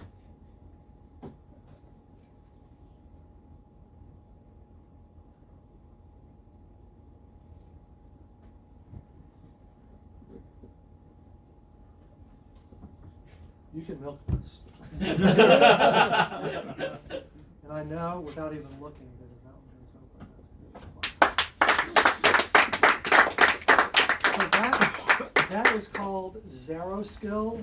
Zero Skill. Zero skill. Z-A-R-O. Yep. Z-A-R-R-O-W. Zero Skill. So it's Mirror Skill, but Herb Zero. And then I did get permission from David and Mayor to talk Any questions about that? It's in the PDF. It's in the PDF. That's a freebie. And if it's not in the if for some reason, I mean, it's in, you've got it in your linking ring. Larry Haas taught exact same method, but a totally different presentation. And yours has much more magical moments in the prediction. This is, with Larry Haas's, it was only one prediction. Well, that's great. I will say I love Larry, and I'm sure it's fantastic and probably a lot more dramatic than the way I do it. Well, no, I So actually that's like great. yours because I've done Larry's and it's, like I said, it's only one prediction. Yeah. And Well, you had 3. There's a guy I met at Magic Live a couple of years ago named Randy Goodman. Lives in Florida. You know Randy? And he is just a super enthusiastic guy. And he's like, Joe, I love your trick. I showed it to him, and he called me up, and he's like, I've got this script for it. And it's hilarious. It's called Bad Psychic Readings. It's really good. And I think he's going to put it on Penguin. He came to Memphis, and we shot me kind of going through it with him. But he's got these wooden plates burned with the predictions, and so he's got like stuff, and it's clinging, and it's a very funny routine about, oh, this is terrible. I'm so sorry. If I'll let you, if you want to buy it from him, that's great. It's this routine. He has my blessing. I'm not gonna ever make $1 million on this, so just have fun with a card trick. I like doing it, I think, without carrying wooden plates around. Yeah, that's just me, because I mean, this is not really a restaurant trick, but it is an after dinner with a client, something that you could do. It's certainly a sessionable trick at a magic convention, and the first person that ever showed me that principle was David Coursera at 4F, sitting at lunch, because he spent a lot of time with Zero, of course. But the first person who ever showed me this principle of count the reds and was David, and then I forgot about it until the Zero book came out, and I saw that. I was like, oh yeah, that. And I went back to my 4F notebook and I said, oh yeah, that's that thing, David.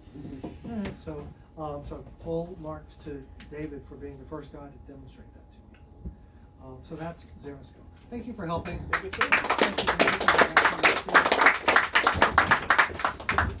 Does anyone?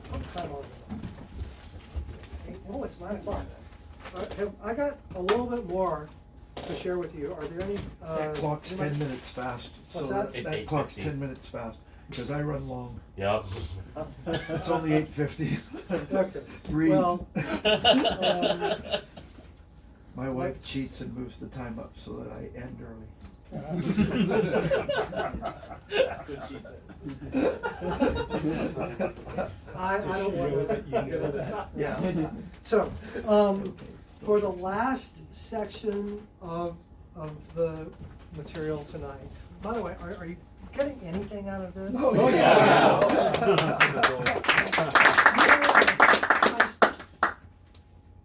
Just to be vulnerable for a moment, I have so much imposter syndrome standing in front of you.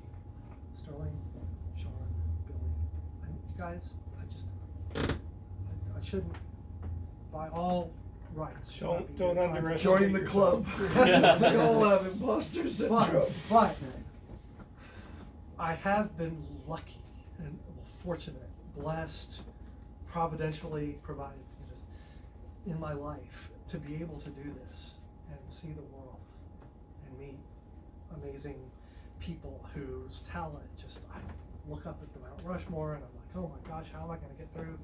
But I'm still working. And there's something to be said for surviving in magic.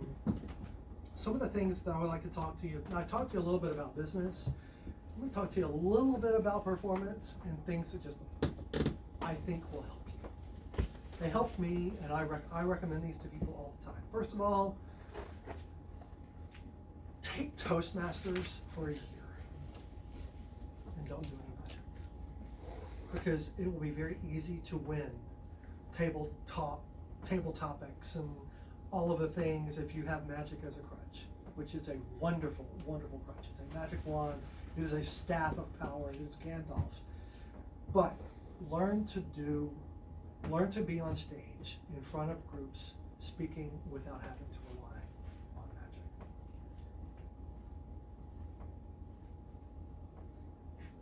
Audition for a play. Go be in a freaking play. I know you haven't been in one since you were 13 or whatever in middle school, but go learn how to speak on stage. Not that you're going to be a stage magician. I'm not a big stage illusionist or anything like that, but the ability to just be aware of sight lines and angles and projection and to talk your way around a theater and know what people are referring to when they say upstage, downstage, green rooms, back of house, all this stuff. Just go learn it for real and do it. It will make your close-up magic better to be in a play. Here's an easy one you can start doing now. Listen to old radio shows. Diction we're losing it. And certainly in my part of the United States, there are places I can go that I can't understand what's being said. Consonants are dropped off the ends. Vowels are modified. The letter T is vanishing. I was on a tour, and she kept saying, "Look at the mountain. The mountain. The mountain." Like, mountain? But it's a New York thing, it's culturally, that glottal stop is replacing the letter T. I'm gonna fight it. Let me recruit you. Will you join in my crusade? Who will be strong and stand with me? We need the letter T. It helps people understand what you're saying. But the great performers, Jack Benny, George Burns, Gracie Allen, B. Benaderet, Phil Harris, all of them, all in the dramas, all the comedies especially for timing, but to listen to them deliver lines so clearly, and I don't think we have that now. And you can do that in the car. It costs you nothing to get that on YouTube. Put it in your Bluetooth and listen to old radio shows. I think your diction will improve just by absorbing, listening to people speaking clearly. Those are some of the tips that I give to people if they ask me for magic tips that are not magic, and so they usually don't like that those are the tips I've given them. But I think they're better tips than, I mean, I like the reverse palm steel and all that too. Don't get me wrong, but those are good things. Speaking of being vulnerable, I was working at Rich Block's Dickens Theater 10 years ago, maybe more. I was having a good time. I wish I could do it again. I think about my performer as a performer who I was then and what I do now, and I just cringe. But Bob Sheets came to see the show. He came back and talked to me afterwards, and he was like, "I like this, I like the way you did that, you handled this well, da da da." He said, "Okay, this one's gonna hurt." And I said, "Yeah."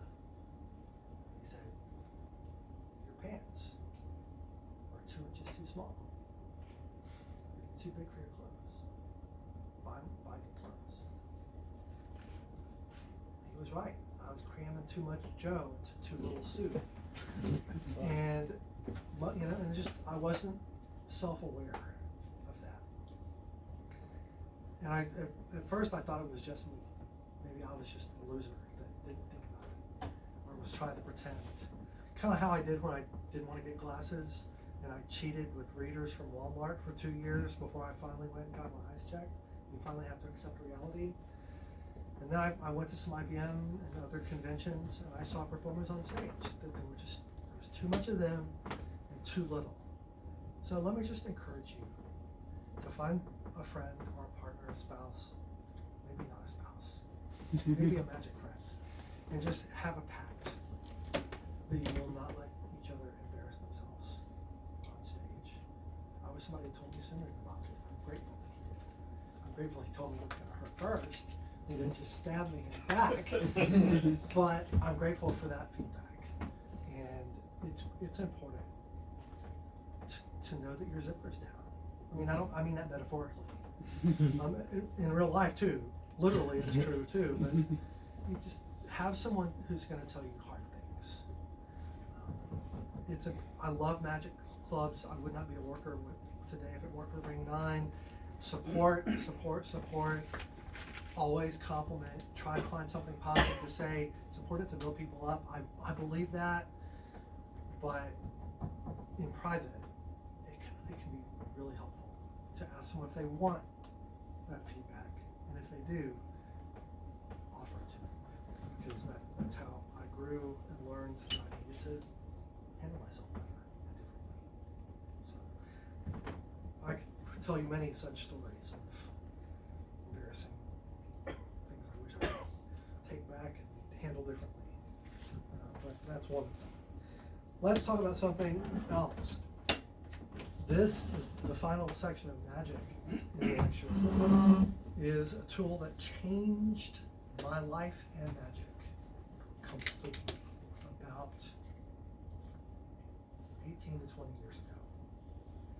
How many of you do memorize deck? 1, 2, 3, 4, 5. It should be every hand. It should be every hand. Learning a memorized deck gave me so much confidence, because I know I will always win. Nothing bad will happen. I can always get out. It's like having an open index. And it allows me to do, these are from Quincy's. These are fresh. I'm not the only one, I know.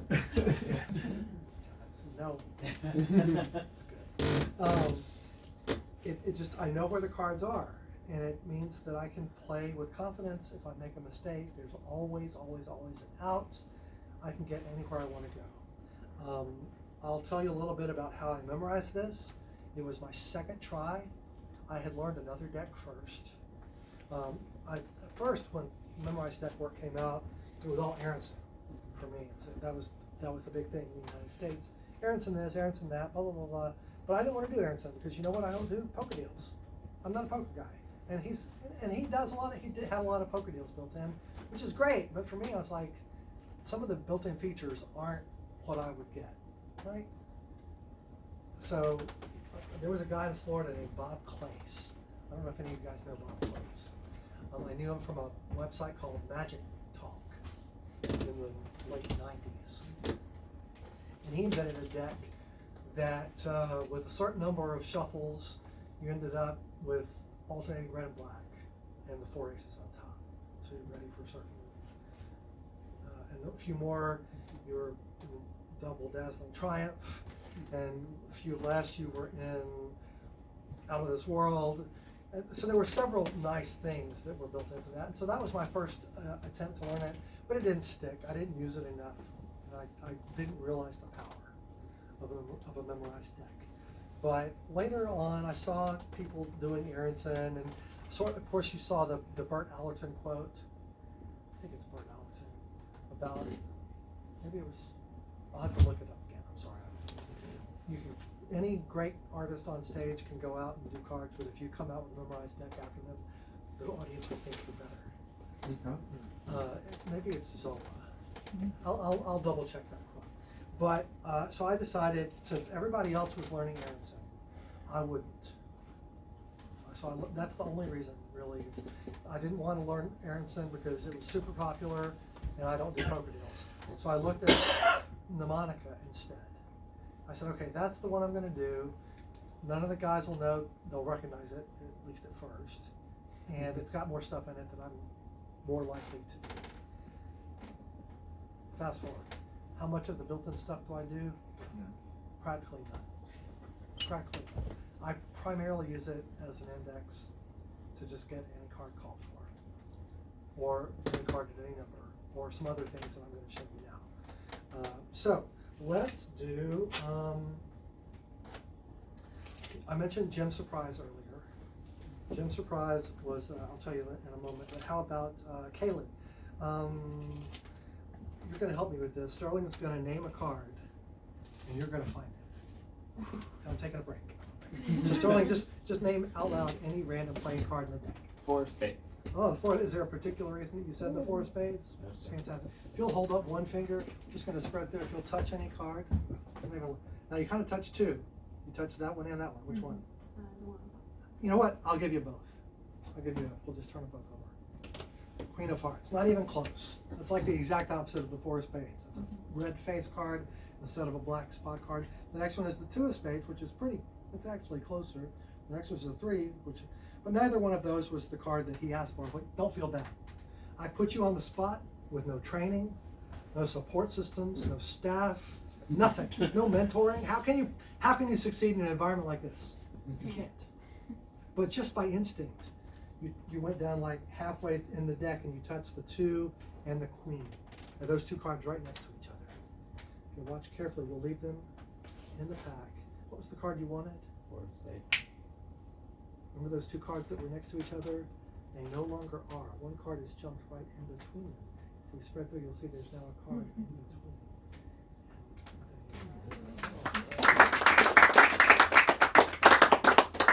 Jim Surprise. That was his real name. James W. Surprise was a magician in Memphis, Tennessee for many years, reigned 16. His real life job was an attorney. How would you like that? Your lawyer's name is Surprise. That was his real name. And Jim was a 4F'er. Jim came a lot of times. And Jim is the first person who nailed me in the wild with a memorized deck. I was sitting at a bar at the Atlanta Harvest of Magic. Jim Surprise did a card trick. I was like, holy smokes, how could that possibly happen? That just can't even be. It felt so clean. This is a trick that he invented. But he never published it. How many of you know Roy Walton's work? Smiling Mule. Yeah. This is a Smiling Mule, basically. But it's using a memorized deck, so there's no selection. It just all happens quietly under the surface. The duck is paddling his feet like that. And you probably, if you're a memorized deck person, you already followed what happened. I know that you recognized a very important moment. I saw the gleam of recognition in your eyes over there when that moment happened, because I nailed it. Nailed it. I absolutely nailed it. It was perfect. But it's not always perfect, so we'll talk about that. So I have the deck in memorized order, and I usually do this for 2 people at a cocktail party. Strolling magic. So Charles, I've asked you to name out loud any card in the deck. Which card will you say? 6 of spades. 6 of spades is card number 15. So I'm going to just estimate. And I got 10, so I know it's the 5th card down, which is fine. I don't have to be perfect. So that's fantastic. I'm going to ask Robert to hold up one finger, and as he does, I'm going to call the 5th card down into the spread and ask you to touch any card. I'm going to say that you touched about 3, but I'll just give you 2. So I've already got this one ready to load.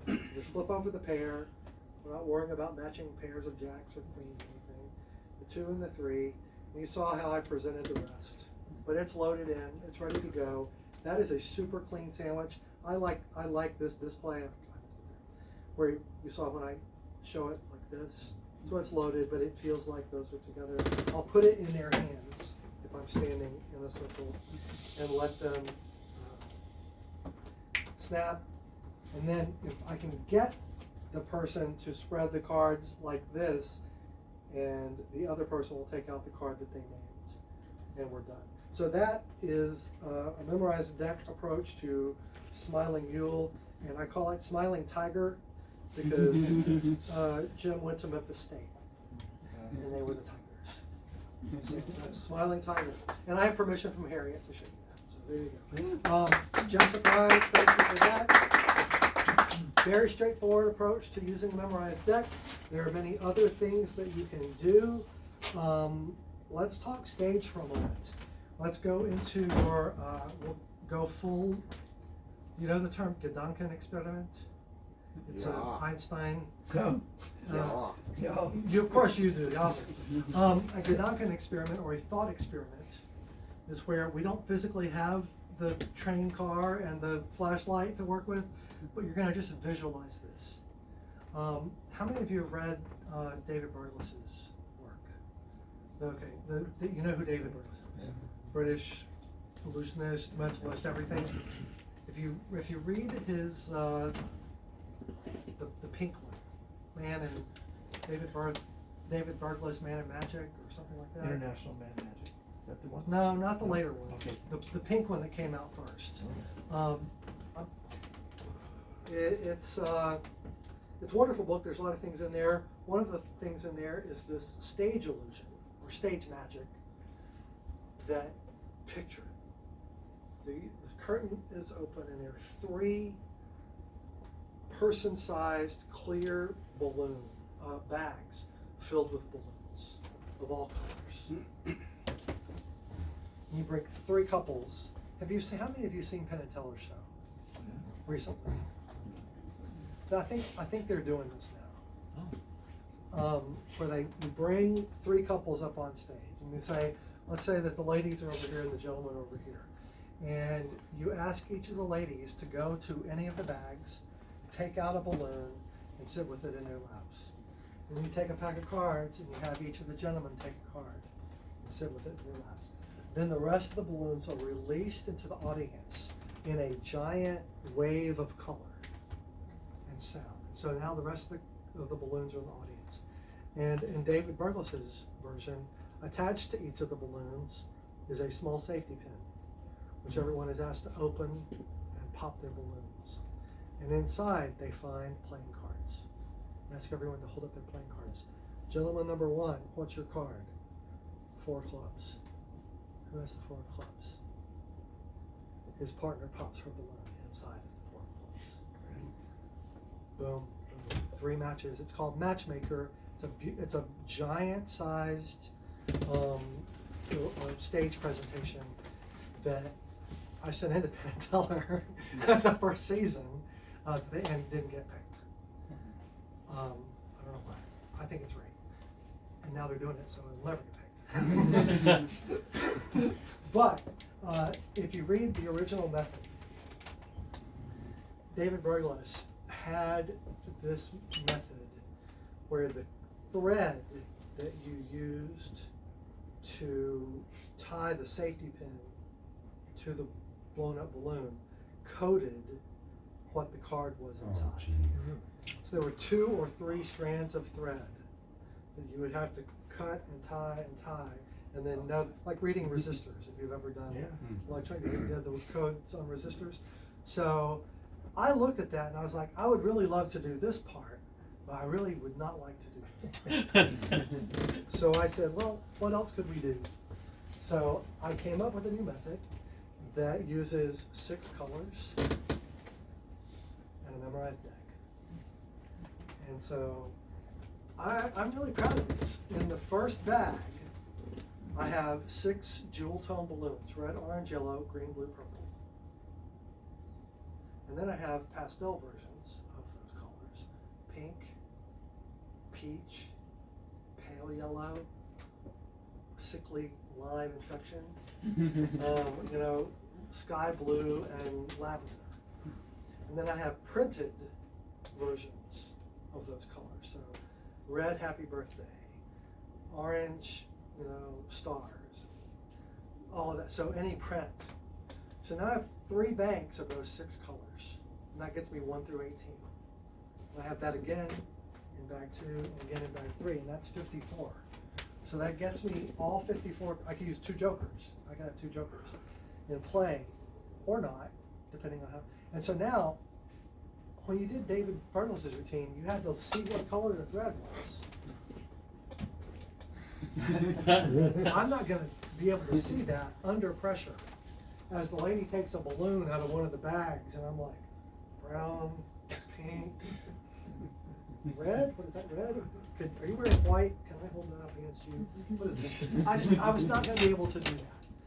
And I certainly didn't want to tile those threads. But now, I don't have to be on stage. I can stand in the house. I can stand at the back. I can say, please, take any balloon out of any bag. And as soon as she takes a balloon, I know what number it is in my memorized deck from which bank it's in and which bag it's in. Do you see? Can you see this in your mind? So now, all I have to do is put red, orange, yellow, green, blue, purple. Red, orange, yellow, green, blue, purple. Red, orange, yellow, green, blue, purple. So it's really just 6 times 9. Now I just figure out which bank it's in, and then I know what the card is because I know 1 through 52 plus jokers. I've been able to pack this up. That's a full stage thing, and take it, in a carry-on bag somewhere. Now you have to Blow up 54 balloons. but that's a lot, that's a Yeah. heck of a lot easier than, and then tie.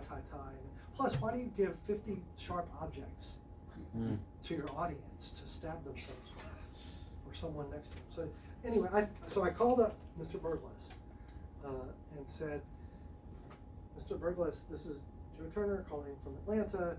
I'd like to talk to you about your matchmaker routine. One of your routines that I've made some changes to, I'd like to put it in my lecture notes. And I wanted to get your permission. Oh, what is it? Oh, it's matchmaker. Matchmaker, that's a terrible one to set up. The setup takes forever. And I said, aha. So I explained it to him, and he said, that's a brilliant solution. You have my blessing. So that was my interaction with Mr. Burglas. So that is a memorized deck applied to the most intimate close-up trick, or a full-scale, fill the full, rows of with balloons. A memorized deck is a tool that has applications at every scale. Certainly, many of you know ACAN, any of those kinds of things. But I have one other illusion with a memorized deck that I like to do. In case I need to clean my glasses. Let's see, Silas, if I asked you to name a random playing, any of the cards in a deck of playing cards, which card would you say? 7 of diamonds. Do you know the mnemonica stack, just out of curiosity? Because that's the one that I had taken out before we started. I don't know if you saw that. It was actually, if I asked you to, everybody says 7 of diamonds. Just statistically, that's the highest. That's like, other than the ace of spades, it's like one of the top ones. So that's a cheat. Which one are you, if I asked you to name one that was obscure, which would you say? 3 of clubs. Yeah, thank you. He's just helping me out. So thank you for doing that.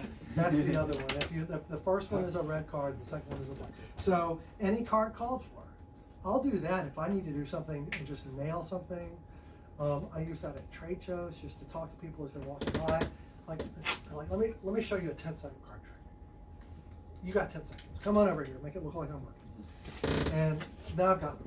All I need is one person to stop. So there's that. Any card called for, you can do it over and over. I wouldn't recommend it. I was doing some stuff, and here's something I'd like to show. Who hasn't helped with anything? Grant, could I ask you to help me for a moment? Would you come down? Round of applause for my buddy Grant. And Kaylee, can I ask you to stand on my other side, just like I'm out at a party. Grant, if you'll stand over here, and Kaylee, if you'll stand over here, we're gonna do something. Perhaps you've heard of mind reading. Have you heard of that? Mentalism, mind reading, kind of a thing. Are you aware of this? I can do it, but it's the opposite. It's mind writing. I can influence you to have the thoughts that I want you to have instead of reading your own thoughts. So I'm going to try to influence. I'm going to try to influence one of you. I think I'm going to try to influence her. Stay right here for a moment. I'm going to try to influence. Oh, by the way, my powers only extend to playing cards. So I can't influence you to have other thoughts other than cards. I'll do the best I can. We're going to take a card out of the deck. I want to be the only one who knows what it is, which I do. I'll put it in my pocket. I'm going to try to influence you to name, if I don't forget what it is. I'm going to name this card. So clear your mind and look at me. And what's my name? Joe. Yeah, I was just getting your mind off the cards. What card just popped into your head? 4 cards. Why did you say that? I like Did you cards. feel the moment when it popped in there? Did you see the card? Sure. When I put I did reach in not. there and make sure it's still there. Take it out. It is. Show everybody the card. And there's the photo. So that's applied to mentalism or a mental effect, mental magic effect. So this is fun. Let me talk you through this. This is mind writing, and it's super cocktail magic, and some memorized deck applied to something that's more mental. So what I do is set it up with the pattern that I gave you. I take one card out. What I am doing is I'm going to false cut. I'm just going to cut, keep a break. I'm going to take out the 4 clubs and put it in my pocket and leave it there. And what I should have done is asked you to say, put your hand in there, make sure there's only one card. Don't look at it, but you can verify there's only one card. Right? Some people think there's like a tunnel to another deck of cards or something. And I just need to know, make sure I'm the only one who knows what it is. I'm going to try to influence you, and I just took it out. That's all I did. Just stole it out. That's where I fooled Eugene. I got him with this trick. That's my one claim to fame. So they put the card in, they verify that it's there, and then I look at it and put it back in and take it out and just move on with my life. I'm going to talk to you about this. Clear your mind. What card popped into your head? Thank you for doing it this time. She's just saying, pick a different one, just so I have Different one? Okay, 5 diamonds. 5 of them, so that's 25. So I'm just going to estimate, and I know I just saw 29 on the bottom. So I'm going to take out 1, 2, 3, 4 while I'm talking, palm that out, talk to you. Say, did you see the card? Make sure. And I'm loading it as I come to the person on my right, and I'm going to drop it in and pull my finger like this, like I'm helping them reach in. And they're going to reach in and take out the card, make sure there's only one, and show everybody the 5 of diamonds. And there it is. So that's memorized. Thank you very much.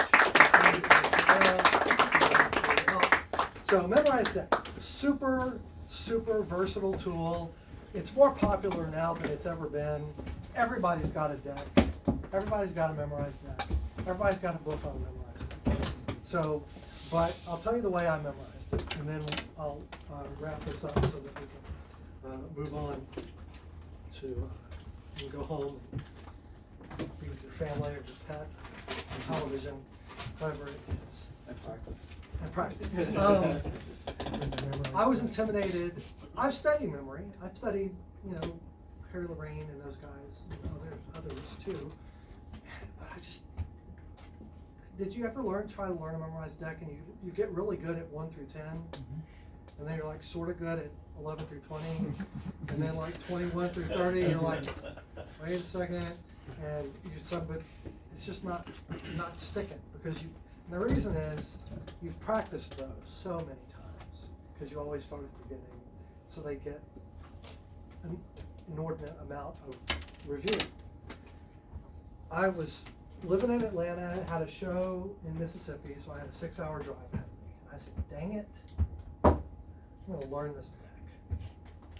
I didn't have an app. Now there's apps on your phone. I didn't have an app.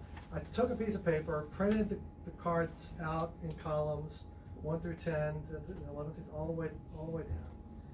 1 is 4 clubs, and then I just let the environment be my random number generator.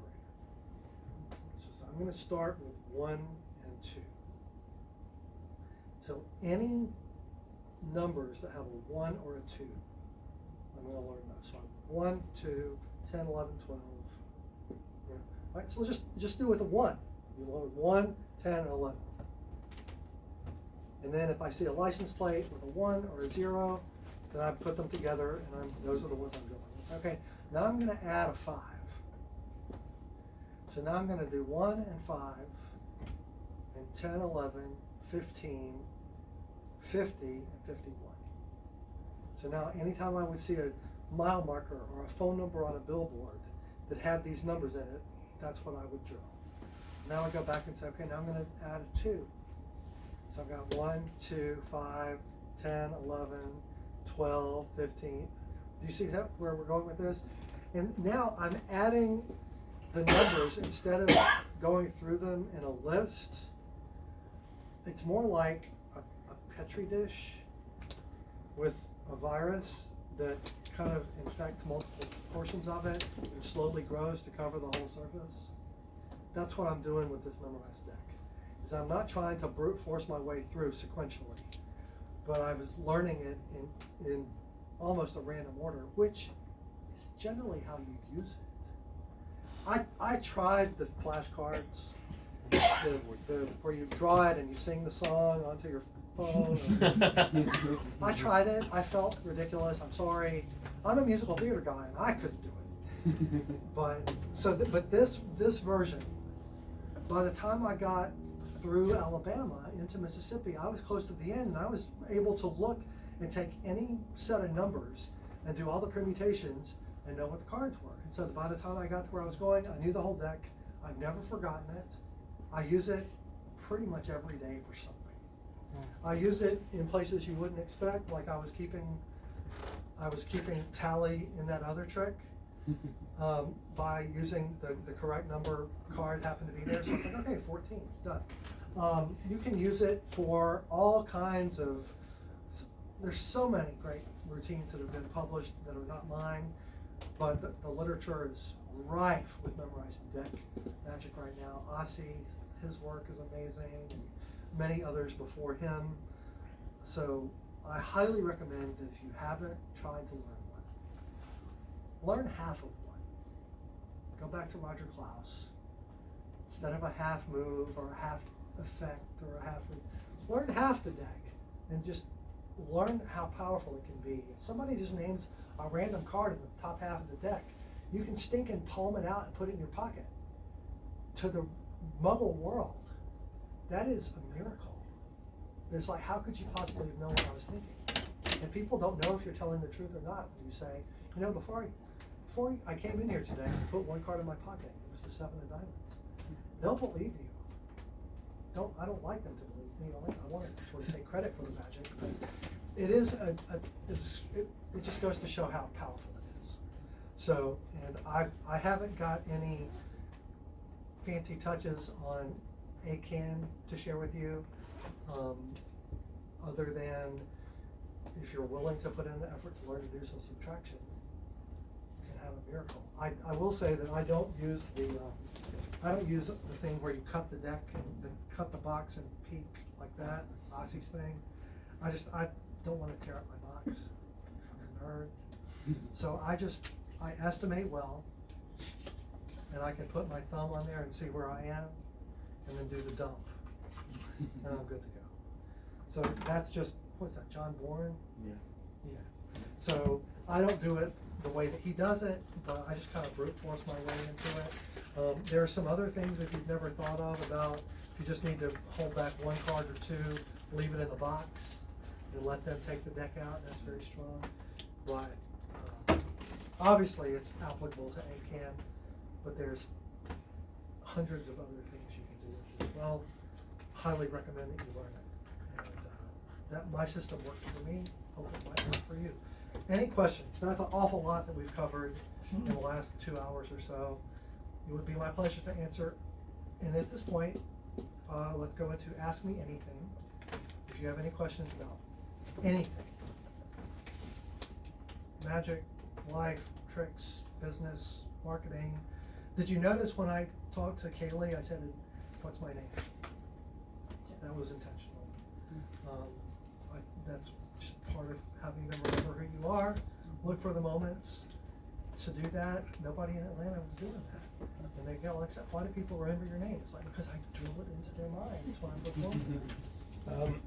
I had a question which you partially answered because I saw that you're so good at knowing where the cards are with your hands. You're not looking at the deck and then you can find it really smoothly. But in other instances, when you're using a memorized deck, do you think there's any chance that the spectators will suspect that you're using a marked deck? Because I know a lot of laymen, they kind of like, even people that don't do magic and cards, they've heard about it, and there's a lot of suspicion on that. And then the second part of the question is, I know that there's some people have said the same thing about a marked deck, like a disguised marked deck.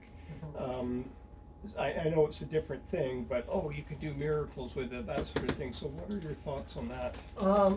You know, Boris and the others that have these amazing marked deck systems, I got no problem with using a marked deck if that's what you want to do. None of my decks are marked because I can find the card. I know where it is already. As far as the suspicion around a marked deck, nobody's given me that feedback really in general. I know people, once in a while somebody might joke about it, say you must be using marked cards or whatever. No, I can't use it from Walmart. You know, I kind of downplay it. I say, I mean, that would be a much easier way to do it if I could actually look at the cards. But how would that help if I've already got the card in my pocket? So do you have like your marked deck that you keep in order and then a second deck that can be I shuffled? don't use a marked deck at all. Oh, sorry, I mean your stack. Every deck I have is in stack until the moment when I can't have it in stack anymore. Right. And if I have to put it back in stack, I will. This is not in stack. The way I put it back in stack is I go through and I do the 40s and 50s, put them in order and then cut them to the back, and then do the 30s, order, cut them to the back. So I work from the face to the back, and I put the deck back in stack. So it takes a couple minutes. I mean, it's okay. If I'm in a place where I can have a couple of decks handy, but I don't want to have a deck in every pocket. I don't like the way that feels and looks. So I might have two. I usually keep a deck in my back left pocket that is shuffled, and a shuffled deck in use. But if I'm gonna do, I do a signed, torn, and restored. I do some other things. I do double exposure, speaking of Aussie. So I do some things with a shuffled deck that I can use that, and then I will keep them. If I can get that out of play long enough to do something else and then reintroduce a shuffled deck, then I'll do it that way. So, but two is my limit. I don't want 3 decks on me. And the one in the back is probably not a complete deck. It's probably lost some cards to torn and restored, or card lump or something. I hope that. I'm sorry, it was Scott. okay. There's a multitude of different stacked decks. Yes. Will they all do the same thing, or do you use a specific stack for specific tricks? I'm committed to the one I've learned. I know Josh has his new one out that everybody's very happy with, and I'm sure it's great. I won't be changing. But can you do different things with Yeah, different and you stacks? can do different. All of them have certain features that you can do Okay. with them, but